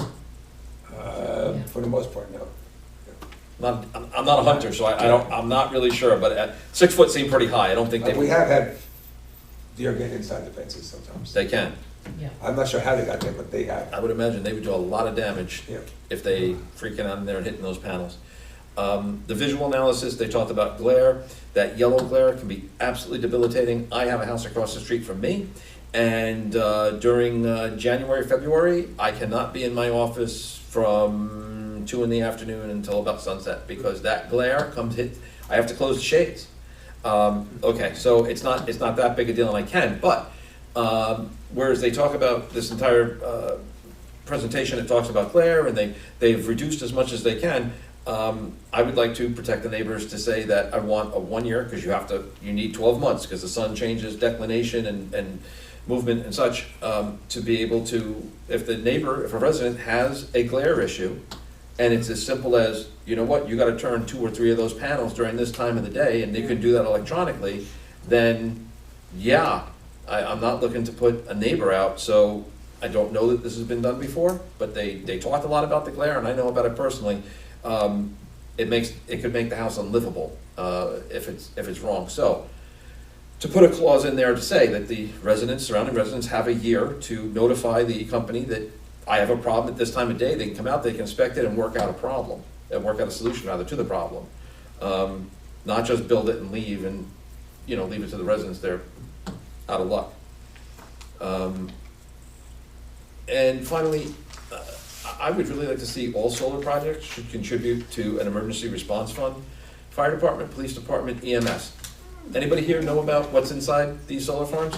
They're generating megawatts of electricity. Are they safe? A deer got in there, so now somebody's gotta go in there and get the deer out. Who's qualified to go in there? Kids get in there. How do our emergency response teams deal with these solar farms? Because they could just be looked at as electric lines, but on the ground. I know they're fenced. That's not to say that at some point, emergency services don't need to train. And no, that costs them time, it costs them money, and I would like to see these solar projects pay for that. Especially if you have battery storage on site. There you go. There's a whole other thing, John, I hadn't thought of. You're right. And how are these things dealt with? The fire departments have to deal now with electric cars. That's a whole new set of training for them. And this, along those lines, is a whole new set of training. I would like to see and by the way, it behooves the solar companies to have good responses and good community relations with this, to make the suggestion that, and this could be more of a town board issue, to pass a local law that says anybody coming in has to contribute to this fund, to our fire, police, and EMS Good idea, for training. good idea. We can't have impact fees like that. I think it's gonna be called an impact fee. We have to come up with some other better way to do it. Why, are impact fees not allowed? I didn't know that. New York State does not allow impact fees except for parklands, regulation fees. That's the only one that's allowed. We can't, otherwise, it used to be a good attempt at, if you're gonna cause us to have to build another school, we have to help pay for that. But basically, or if the road, that's why we always get in trouble, where you look at, you have to make an off-site improvement, such as Harley Road in that corner, whatever. You can't tell people they have to do something off-site as an impact, because of their impact. Now, it does get to that point where Legoland, we're not gonna approve you because you're gonna have too much, we think you're gonna have too much of an impact on traffic. So, you might wanna think of something else you can offer us to make it work. And in this case, Legoland did, they gave us an entire new exit, they gave up land for it, they gave up a bunch of stuff. But anyhow, that's how you get around that. We do charge a permit fee though for the building, a fee for the permit for the building. Yes. But And- it can't reflect doing off-site improvements in lieu of that. Can you change the permit fees and then just? No, we can, we can, the town board can change the permit fees whenever they want to. Can you have different fees for different industries, like for the Sure, solar, you have a different fee? you absolutely can. And then the fees are supposed to reflect the cost of the, whatever, the approvals, the inspections, whatever, that are incurred by the town to review that project. So that when I issue a building permit for a warehouse, it should be different than a building permit for the same size office building, because there's so much more work involved in an office building. So you try to do that, and then unless you come up with 75 different building permit fees, it's hard to get everybody exactly right. Well, I think in this case, we are talking about that there is additional work to be had from our emergency service personnel in the town, and as such, it should generate a higher permit fee. I guess given enough time, I'll definitely come up with some workaround for I think we it. have to come I up with a have an workaround. answer for that. They're a business, shouldn't they be paying for fire services? They do, Services? they pay taxes the same as the rest of us. Yeah. Wow, they pay taxes, I'm not sure, like the same as the rest of us. No, they get a nice pilot program. They do get a pilot, so Yeah, they their pay a pilot reduced is, amount. The whole term probably, but, It might be 20 years, I don't know the answer, but and They they're do- good they- for 25, so. they do they'll pay taxes to the degree that it is. Mhm. Honestly, when solar farms first, when solar comes in, the state really said, the law is that solar installations do not have to pay any taxes, any increase in taxes, unless the town decides to opt out and say, no, you have to. So theoretically, for all residential uses, there is no increase in taxes because you put this $40,000 solar array on your property. And so we did let that slide through, that is there. But when we come to commercial, we usually negotiate with them as to what the pilot's gonna be for and how much. Well, I mean, at the meeting, it was Councilman Cantorino who suggested that we do away with the pilot program, that these solar farms should be paying full freight, and I believe it was Supervisor Betro said, well, if you take away the pilot program, they won't come here. Good. And along those lines, he says, well, Monroe doesn't have a pilot program, and the councilman said, and the supervisor said, well, you don't see solar farms there. I think the bigger point was that the reason you don't see solar farms there is because it's all trees. Goshen in particular is so much open land that was once dairy or a horse farm and now is gone dormant in so many places, so many farmers retiring, that it is prime real estate. And quite frankly, I'm with Councilman Cantorino to say, let them pay the full freight, and if the farmer wants to make money with his property, I'm all for it, but the town should be absolutely getting their fair share and take the load off the taxpayer, it's my opinion. But I think that's what we were talking about, sort of pilot programs, but that's everything I had on that solar. I don't know if that needed to go quickly to planning or. They sent them back with homework to do. Okay, all right. Try again is what it really came down to. Okay. Do we have anything else? I have nothing else. Anybody else? I did want to mention one thing. All this paperwork Yeah. that is here tonight, Yeah. I had no idea that Grace is working in the office all week long. I didn't know. She's on the phone with lawyers, engineers, organizing this paperwork. I had no idea how much work she's doing, and thank you very much for all you're keeping us moving. I really do appreciate it.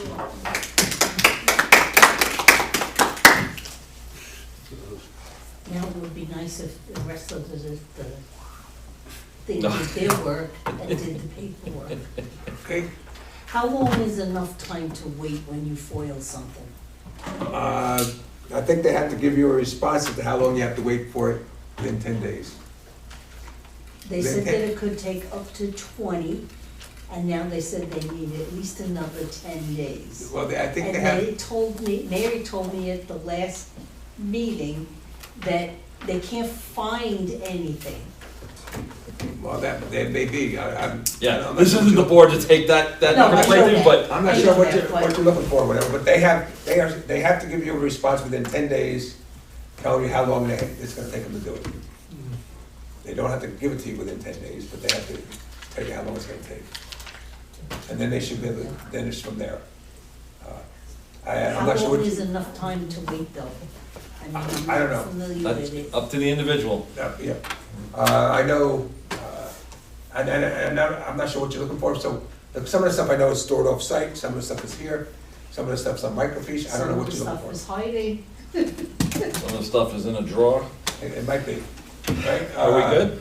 Yeah, but I have the stuff from here that Divvy it up. you might want to, yeah.